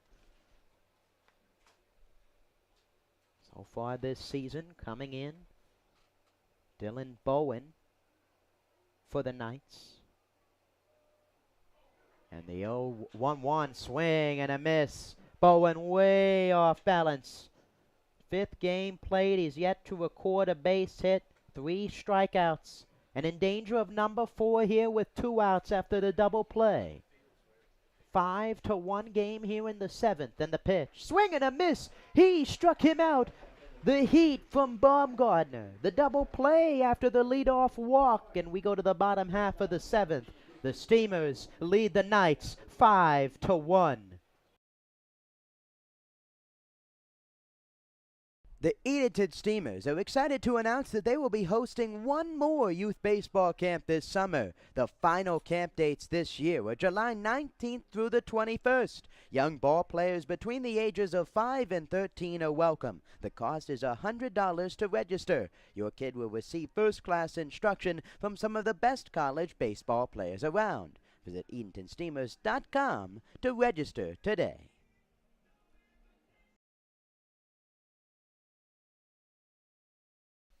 Is your kid a fan of the Clam? Why not sign them up for the Steamers Kids Club, presented by Weatherly Insurance? Membership is free for all kids ages 12 and under. They receive 4 free tickets, a club t-shirt, a discount to baseball camp, an invitation to an exclusive meet and greet event with the players, and much more. You can visit EdentonSteamers.com and download a registration form today.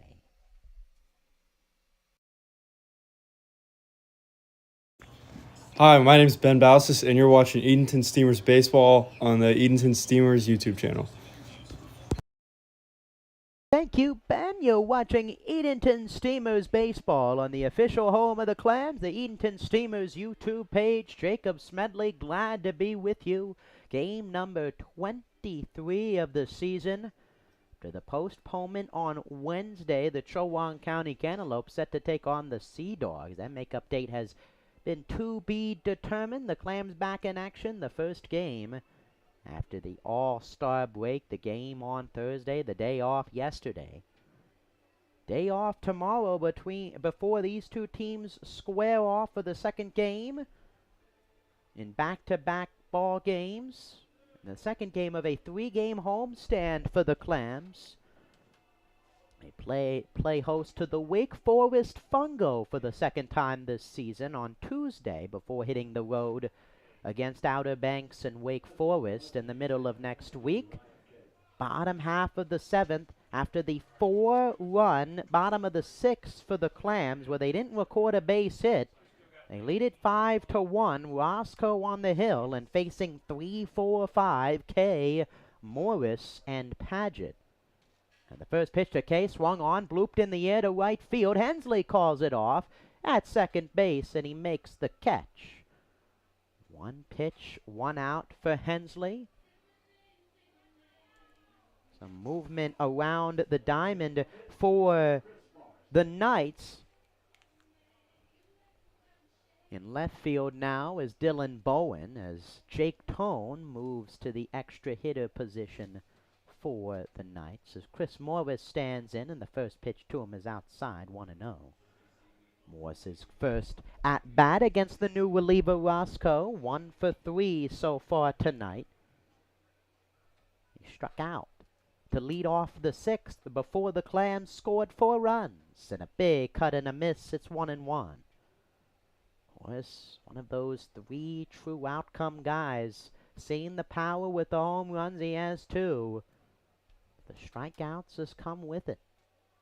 Has now 5 so far. And the 1-1, an excellent breaking pitch from Roscoe floats in. It's 1-2. A lot of soft stuff from the Knights pitching. 4 breaking balls against Morris his last time with the strikeout from Hawley and a beautiful one there from Roscoe. The 1-2 pitch. This one way outside. It's 2-2. Gets by 0. Action in the Clams bullpen. Left-hander Brandon Rogers warming up. 2 balls, 2 strikes. 1 out in a 5-1 game, and Roscoe steps off.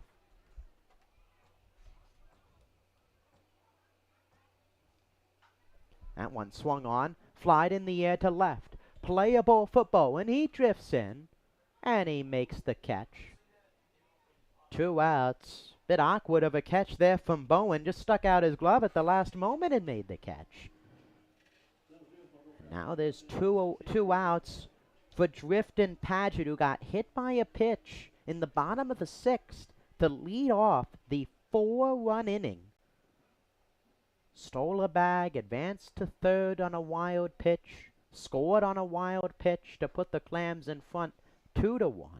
3 more runs came across as the pitch is high. 1 ball, no strikes. From Anthony Roscoe, quickly 2 up, 2 down, here in the 7th, and that swing and a miss. Right-hander from Old Dominion University, the redshirt freshman, Chesapeake, Virginia. And the 1-1. Low, it's 2-1. All but 3 of the Knights from Virginia. Brody Miller from Austin, Texas. Diego Ortiz from Puerto Rico. And Wes Overton from Ohio. The 2-1 pitch, big cut and a miss. It's 2-2 to Paget. Handful of Virginia Beach natives, 3, including the starter tonight, John Hawley. 2 balls, 2 strikes, 2 outs. And a 5-1 ball game here in the bottom of the 7th. And the pitch. Fastball inside. It's 3-2. It's really been exclusively fastball for Roscoe.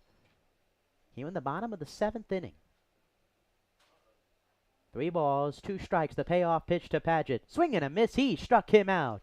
A 1-2-3 inning for Roscoe in the bottom half of the 7th. We go to the 8th. The Clams holding on to a 5-1 lead.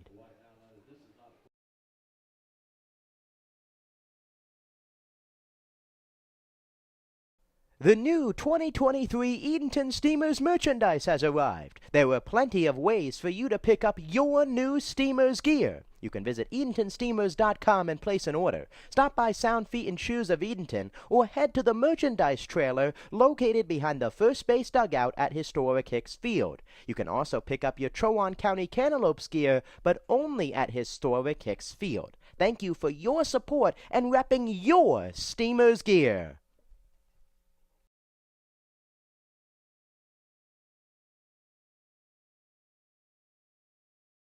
The Edenton Steamers are the greatest show in town. How can we make that any better? Throw in some fireworks. We have 1 fireworks show remaining for this summer. You can catch this show on Saturday, July 29th, right here at historic Hicks Field. Mark your calendars and we will see you at the ballpark.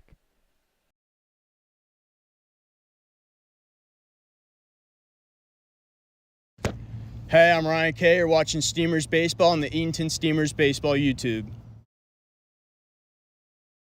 Thank you, Ryan. Welcome back to historic Hicks Field. Top half of the 8th inning, and another new pitcher for the Clams on the mound, making his debut this season. Left-handed pitcher Brandon Rogers from Catawba College. Rogers, his first appearance of summer ball. He just joined the ball club just a few days ago. Ends with Steamers' excellent relief arm, John Horton. Left-hander wearing number 6. Not to be confused with Cody Ives, has been away from the team with an injury. Brandon Rogers, 15 appearances in the spring with Catawba College, 14 starts, 3-6 with 55 in the 3rd innings pitched, a 5.69 ERA with 43 strikeouts. He features a fastball, a changeup, and a curveball. And he's in there in the 8th inning, relieves Baumgartner, who goes an inning, and is now the 5th Clams pitcher after really Chandler Paget. 5 innings. He threw 52 pitches, and Coach Justin Hill electing to go to the bullpen. Coming in was Loveday. He walked a pair. Horton got 2 outs to get him out of the jam, and the first pitch is in there for a strike from Brandon Rogers. And the 0-1 on the outside corner for a strike. 2 quick strikes from the new arm for the Clams. It's Cundiff, Hill, and O. And the 0-2 swinging a foul ball off. The Joshua Holland in there, pitch hitting for Cundiff. Another substitution being made by Chuck Slaughter after Cleghorn subbing out for Bowen. And now Joshua Holland from Bryan and Stratton College. He's down in the count, 0-2. Check swing, and he went around. The first strikeout for Brandon Rogers is a high fastball on a check swing. that Holland couldn't hang up.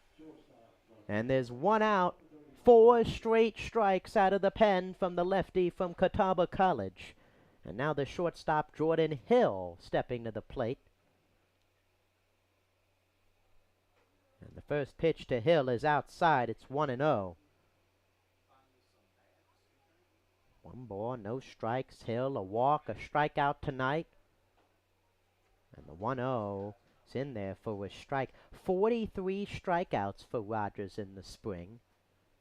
He had 5 games where he struck out at least 3 or more.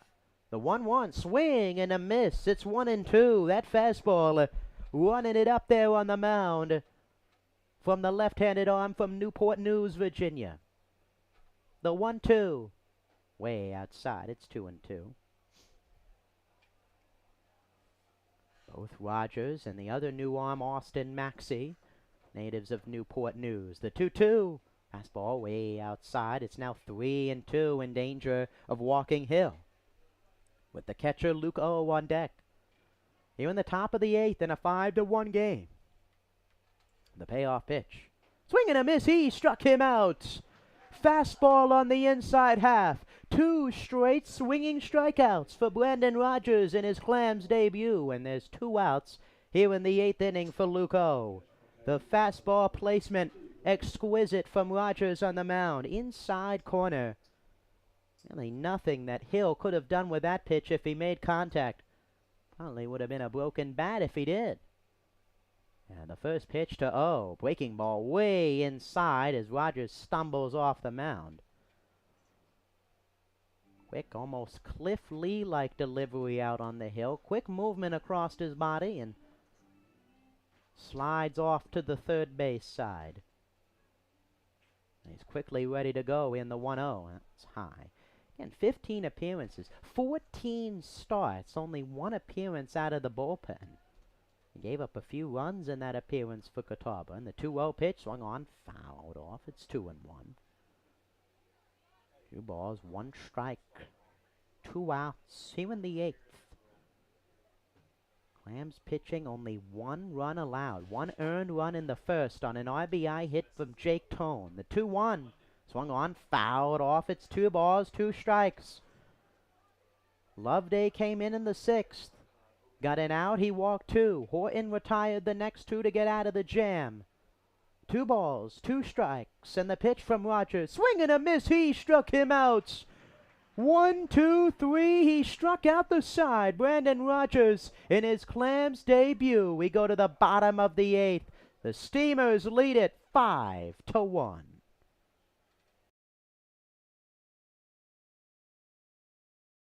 Every year, the Steamers are proud to have the opportunity to raise money for the Jim Catfish Hunter ALS Foundation. On Saturday, July 15th, the Steamers will wear special themed jerseys that will be auctioned off during the game.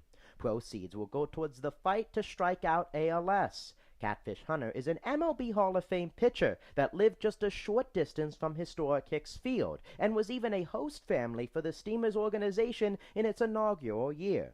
Unfortunately, he lost his battle with ALS over 20 years ago. The Steamers will continue to carry on his legacy and do their part to strike out ALS. We thank you for your support of this great cause. The new 2023 Edenton Steamers merchandise has arrived. There are plenty of ways for you to pick up your new Steamers gear. You can visit EdentonSteamers.com and place an order. Stop by Sound Feet and Shoes of Edenton or head to the merchandise trailer located behind the first base dugout at historic Hicks Field. You can also pick up your Trowon County Cantaloupes gear, but only at historic Hicks Field. Thank you for your support and repping your Steamers gear.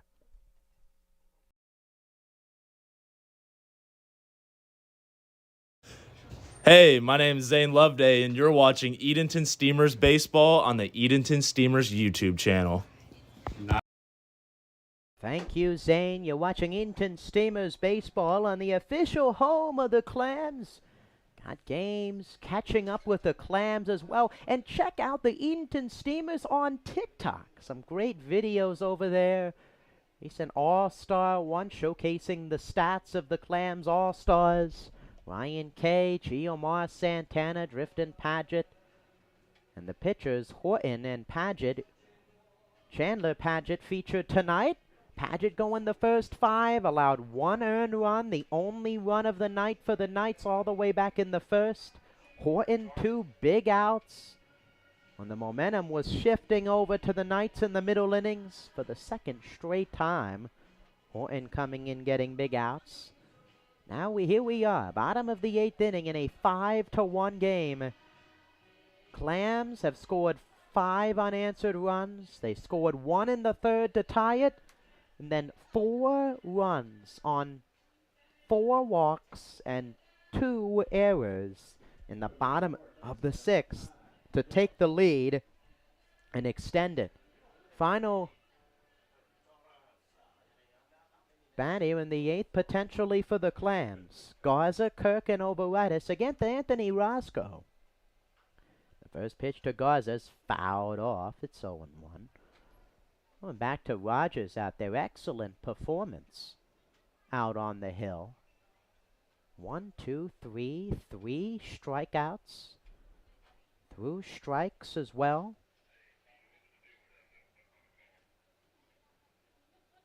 Now Ty Garza up at the dish. And the 0-1 breaking ball way high. Garza tonight 0 for 2 with a run scored, a walk as well. Came around to score in the 4-run 6th inning. And the 1-1 low and away. It's 2-1. Roscoe in his second full inning of work, an inning and 2/3. Pair of arms warming up in the Steamers bullpen in a 4-run ball game. And the 2-1 low and away. It's now 3-1. Another game for the Clams where walks have been a big factor. 8 walks. 3 guys with 2. Kirk, Overitis, and Luke Myers. The 3-1 swung on, line drive into center field. Shado misread it and he'll play it on a hop. Ty Garza with a base hit. His 16th hit of the season.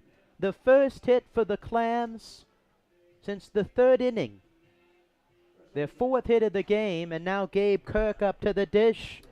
As mentioned, the birthday boy tonight, turning 21 years old. And he's up with with 1 on, nobody out. A run scored, a pair of walks, and a strikeout. He's walked in his last 2 at-bats. Swings and fouls the first pitch off from Roscoe. So 0-1, Gabe Kirk. 197 coming into the ball game. 321 OBP, 333 slugging. Tied for second on the team in doubles with 3. And the 0-1 pitch swung on, driven in the air to right. Way back there is Ortiz, and he pulls up just at the warning track and makes the catch. Driven far for Kirk, just underneath of it, and there's 1 out. As Garza staying at first base. Kirk gave it a ride, but it stayed in, and now Tyler Overitis. 2 walks, a strikeout, 0 for 1 for Overitis. And a throw by Roscoe over to first. Garza is back. Kirk so close to his 3rd home run of the season. Fastball that just got in enough from Roscoe.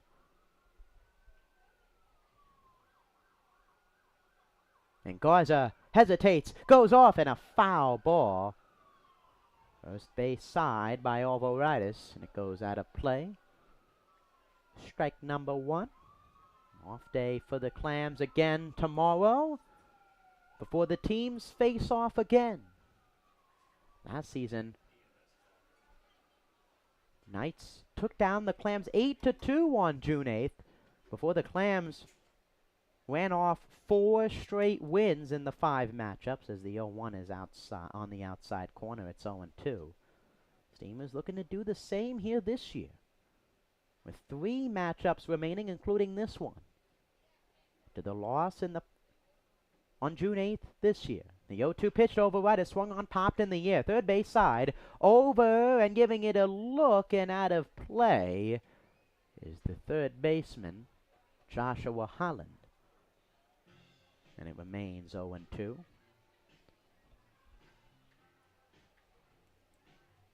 Beach night tonight at the ballpark for the Clams.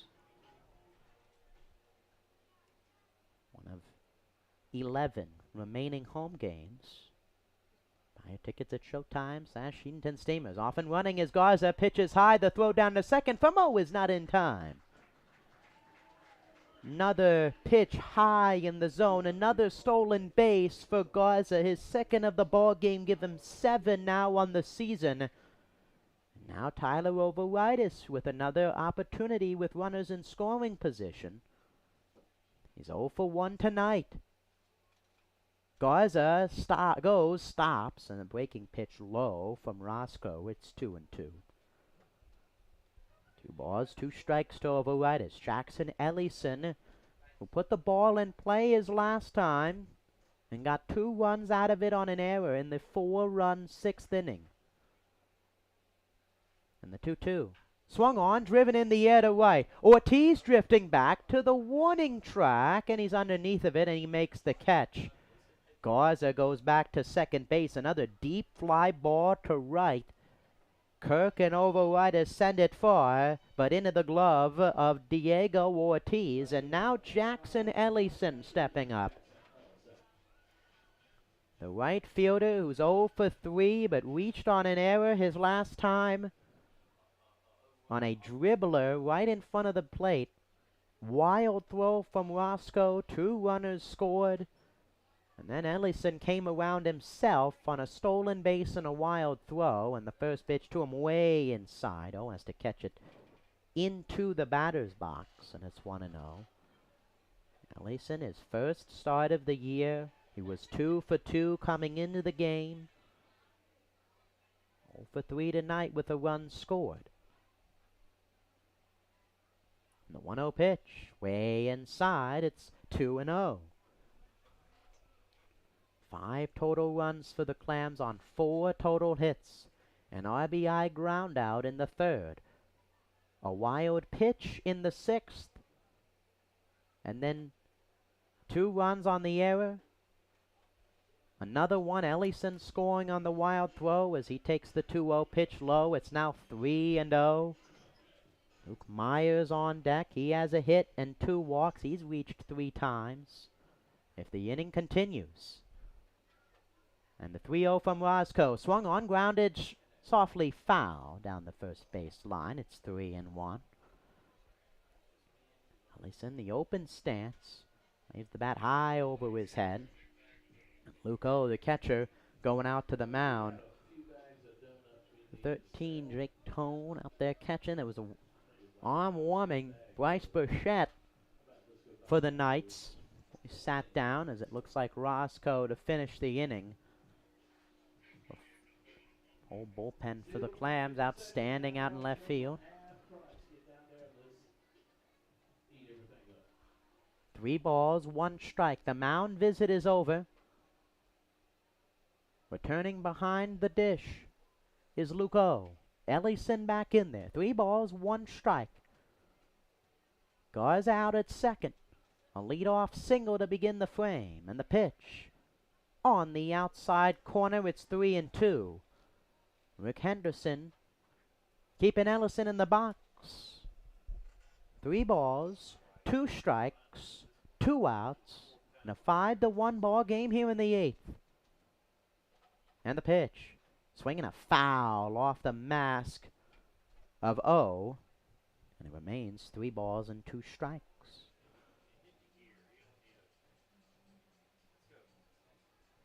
Other matchup tonight. River Bandits.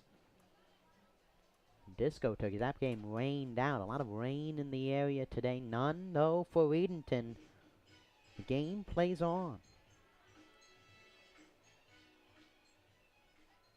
3 balls, 2 strikes, 2 outs, bottom of the 8th. The runner at second in Garza, he singled to lead off the frame. Roscoe looking to get out of trouble, and the pitch. Breaking ball inside, it hit Ellison, who's going to run over to first base. He's reached for the 2nd straight time. And now Luke Myers coming to the dish for his 4th at-bat.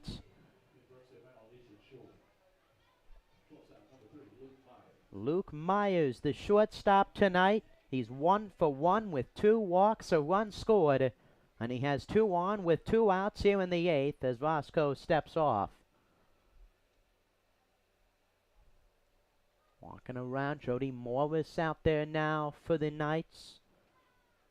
Garza goes, stops, and Myers takes a strike as O was ready to throw. A lot of runners tonight for the Steamers. Running, stopping along the base pass, and a lot of stolen bases, a lot of runners in motion. Putting pressure on the defense. A hole on the right side for Myers, if he can put it there. And the 0-1, he puts it there, lines it into right field. Ortiz comes in and makes an incredible catch. Diego Ortiz lays out and robs at least a double for Luke Myers. Steamers strand 2 on their hit batter and a hit. We go to the top of the 9th. The Clams looking to close out the Knights.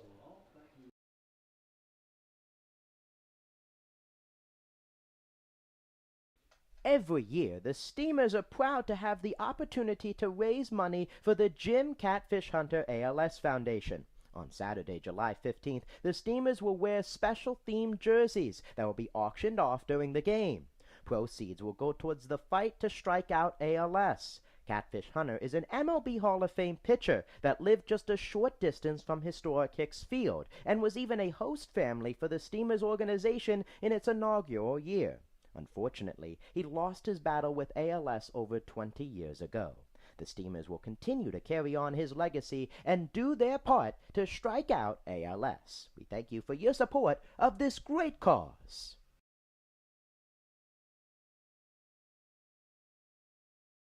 The Edenton Steamers are excited to announce that they will be hosting one more youth baseball camp this summer. The final camp dates this year are July 19th through the 21st. Young ball players between the ages of 5 and 13 are welcome. The cost is $100 to register. Your kid will receive first-class instruction from some of the best college baseball players around. Visit EdentonSteamers.com to register today.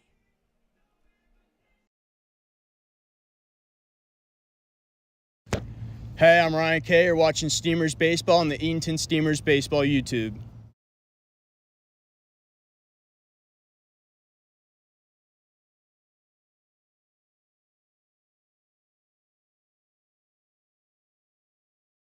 Thank you, Ryan. Welcome back to the top half of the 9th inning. A new pitcher out for the Clams. Their 6th pitcher of the game, another new arm, number 13, Austin Maxey from Milligan University, like Rogers, a Newport News native in the spring season for Milligan.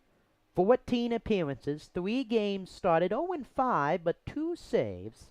37 and a third innings pitched, a 6.25 ERA, 45 strikeouts, 10.85 Ks per 9. He's in there, 10-1-2, and the first pitch is in there for a strike to Tristan Hensley. Fastball, slider, curveball, change, cutter on the mound. And the swing and a miss, there's that fastball. It's 0-2. From Maxey, Rogers a 1-2-3 inning in the 8th with 3 strikeouts, and the 0-2 way outside to Hensley. It's 1-2. Strikeout machines.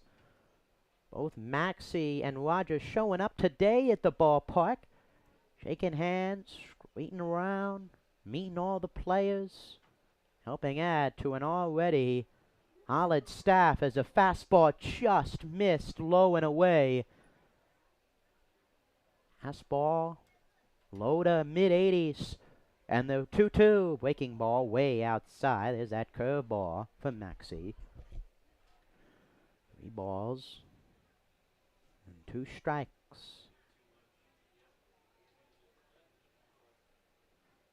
And the 3-2 way outside, ball 4, and Maxey walks his first base runner in a Clams uniform. And now the center fielder Kenny Shadle to the plate. Maxey, nicknamed Maxey, AMAC. Favorite athlete Derek Jeter. favorite sports team, the New York Yankees, out on the mound. And the first pitch to Shadle. Slow ball one. The dangerous Kenny Shadle tonight has been kept in check. 0 for 3 with a strikeout. His first game since hitting 14 home runs to win the home run derby on Thursday at Coytillett Field. And he takes the 1-0 high. It's 2-0. 2 balls, no strikes. To Maxey, looking to close out the ball game. 5-1 Clams lead. Knights looking to put together a rally. The 2-0 pitch in and out of the glove of Overitis. Up to second base goes Hensley. And now a runner in scoring position for the Knights as Overitis will go out and talk to the new arm. Have to imagine a cross-up. First time Overitis catching Maxey, was throwing to Santana and Morris out in the pen. Didn't really get any time to warm up either before the game. Walking out to the locker room, first time putting on the jersey as well. Well, they said all of maybe 10 words to the guys before the ball game. And now is in there looking to close out a 4-run game and give the Clams their 17th victory of the season. As mentioned earlier, a victory would mark the Clams at least one victory over every PCL team, PCL and TSL team. He's behind in the count, 3-0 to Kenny Shadle. And the pitch, breaking ball in there for a strike. It's 3-1. Shadle, the Virginia Beach native, 6 foot 185. Lewisburg College, set to attend it in the fall. He pitches and plays the outfield. And the 3-1 pitch on the outside corner, and after 3 straight balls, 2 straight strikes, and the count is 4 to Shadle. You know, with the gold shin guard on his left leg. 3-2 pitch. Off and running to third is Helsley. Swing and a miss by Shadle. He struck him out. Stolen base to third goes Helsley, and there's 1 out. And a strikeout for Maxey. And now the designated hitter, Brody Miller, who is 0 for 1 with a strikeout, 2 walks, a run scored. And the first pitch to him's fouled straight back. It's 0-1. Just 3 hits for the Knights. McDonough a hit, Tone with a hit, and Ortiz. Some walks scattered as well, 6.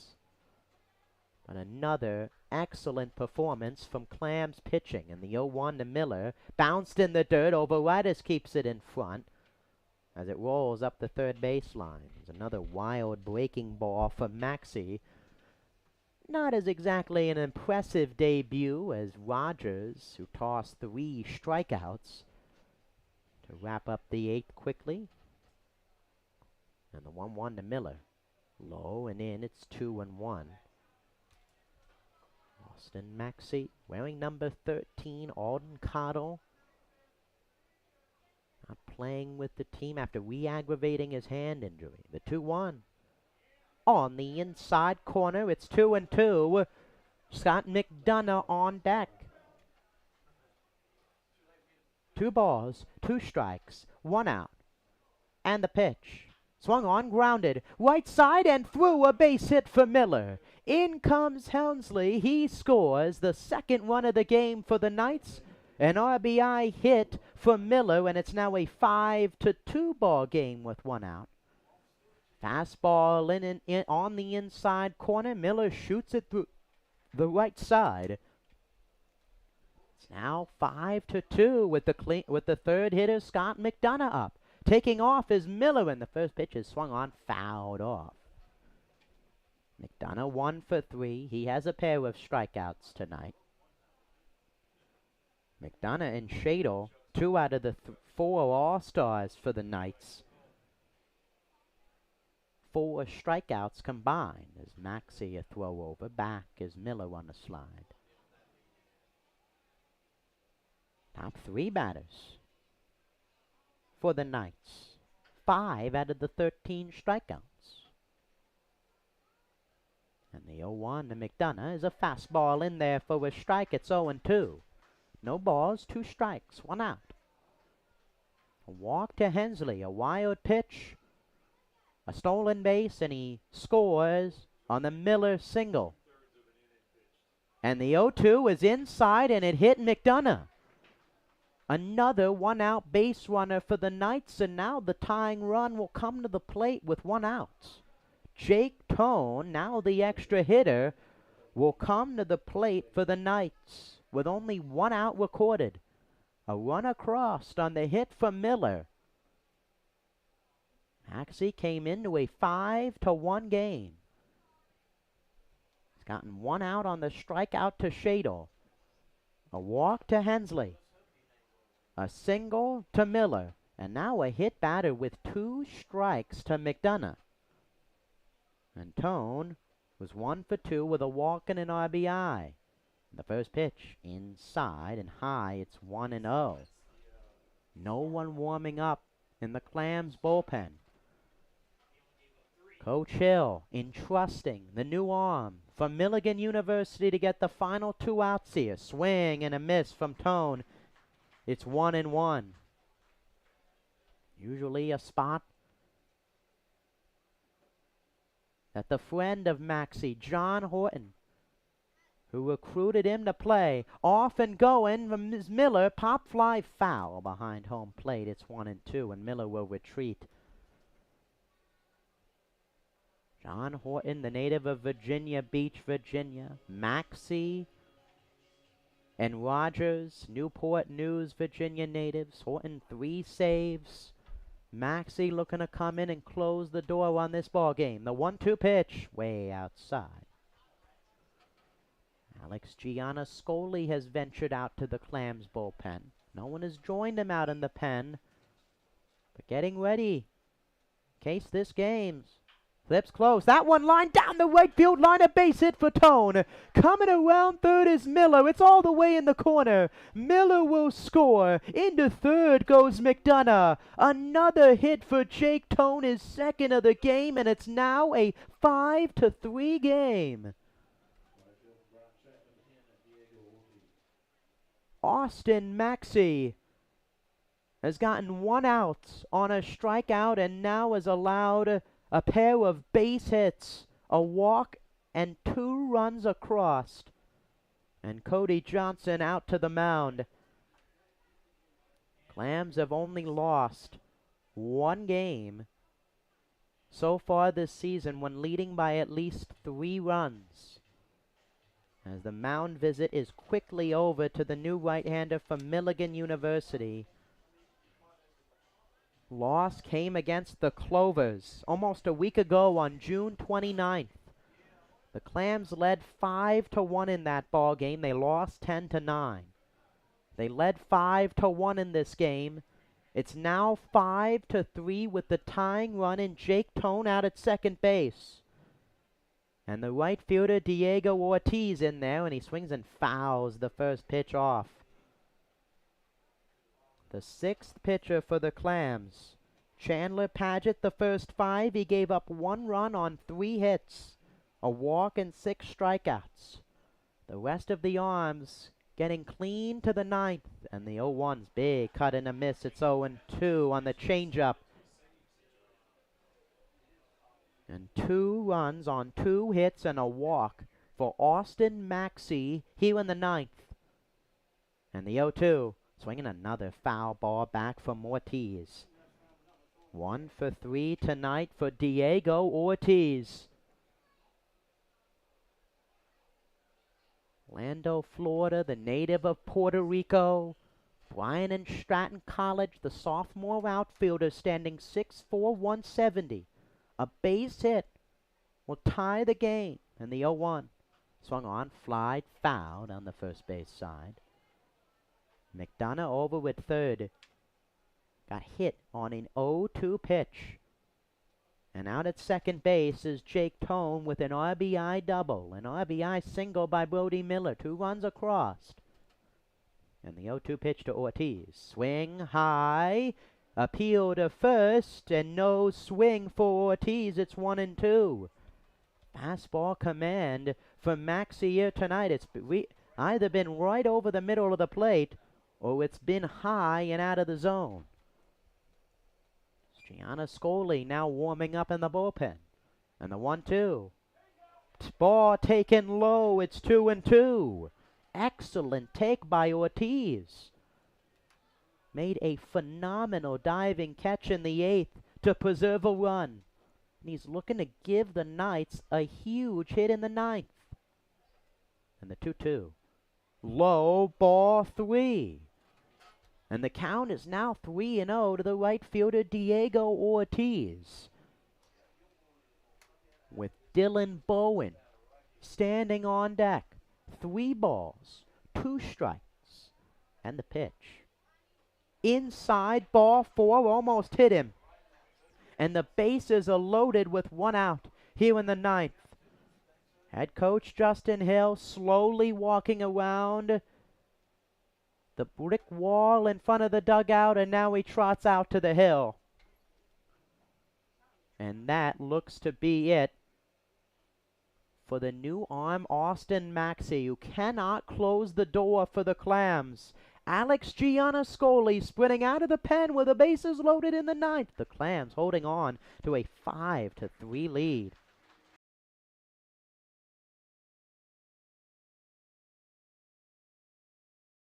The Steamers are excited to announce a newfound partnership with the Boys and Girls Club of the Albemarle.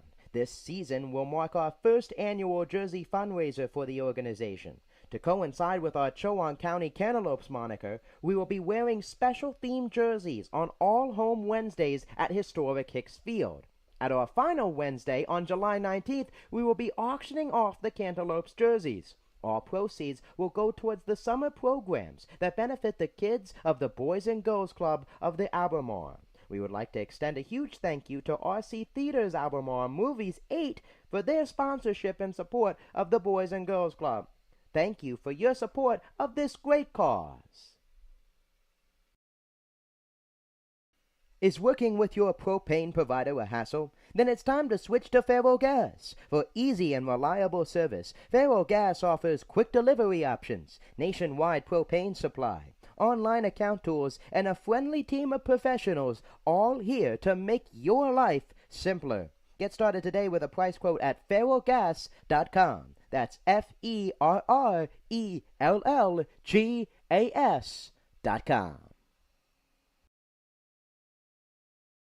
Call to the bullpen brought to you by Faro Gas. The Knights have stormed back here in the 9th inning, scored 2 runs, and loaded them up with 1 out. And the new pitcher for the Clams is right-hander Alex Gianniscoli, looking for his 2nd save of the season. He comes in with the bases loaded and 1 out.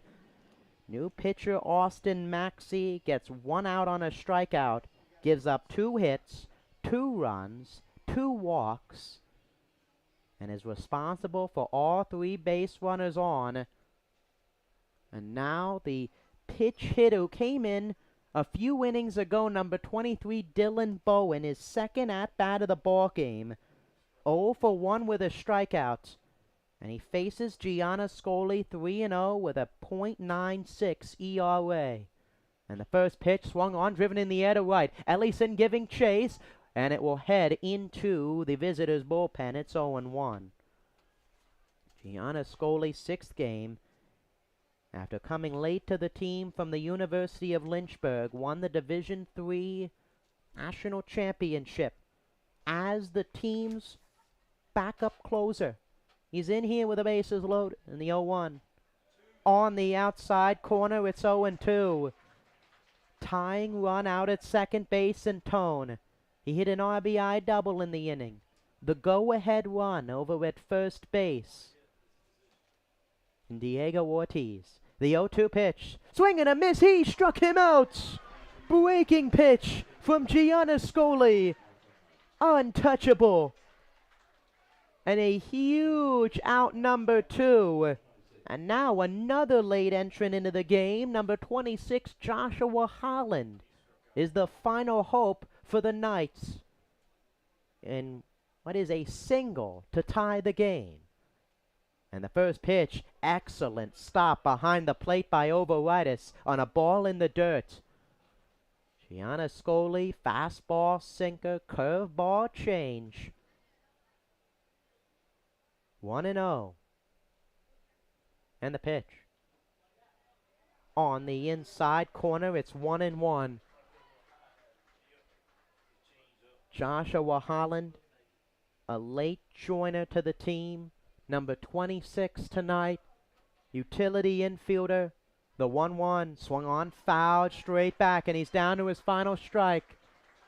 The freshman from Virginia Beach, Virginia, against the right-handed arm from Virginia Beach, Virginia, with the bases loaded. 2 outs here in the ninth in a 5-3 game. Gianna Scoli comes set, and the pitch. Swinging a fly ball to left. Kay in pursuit down the line, and it will go foul and out of play. Myers giving chase as well over near the Clams bullpen. Hanging breaking pitch. That Joshua Holland just behind. And we'll do it again. 1 ball, 2 strikes, and the pitch.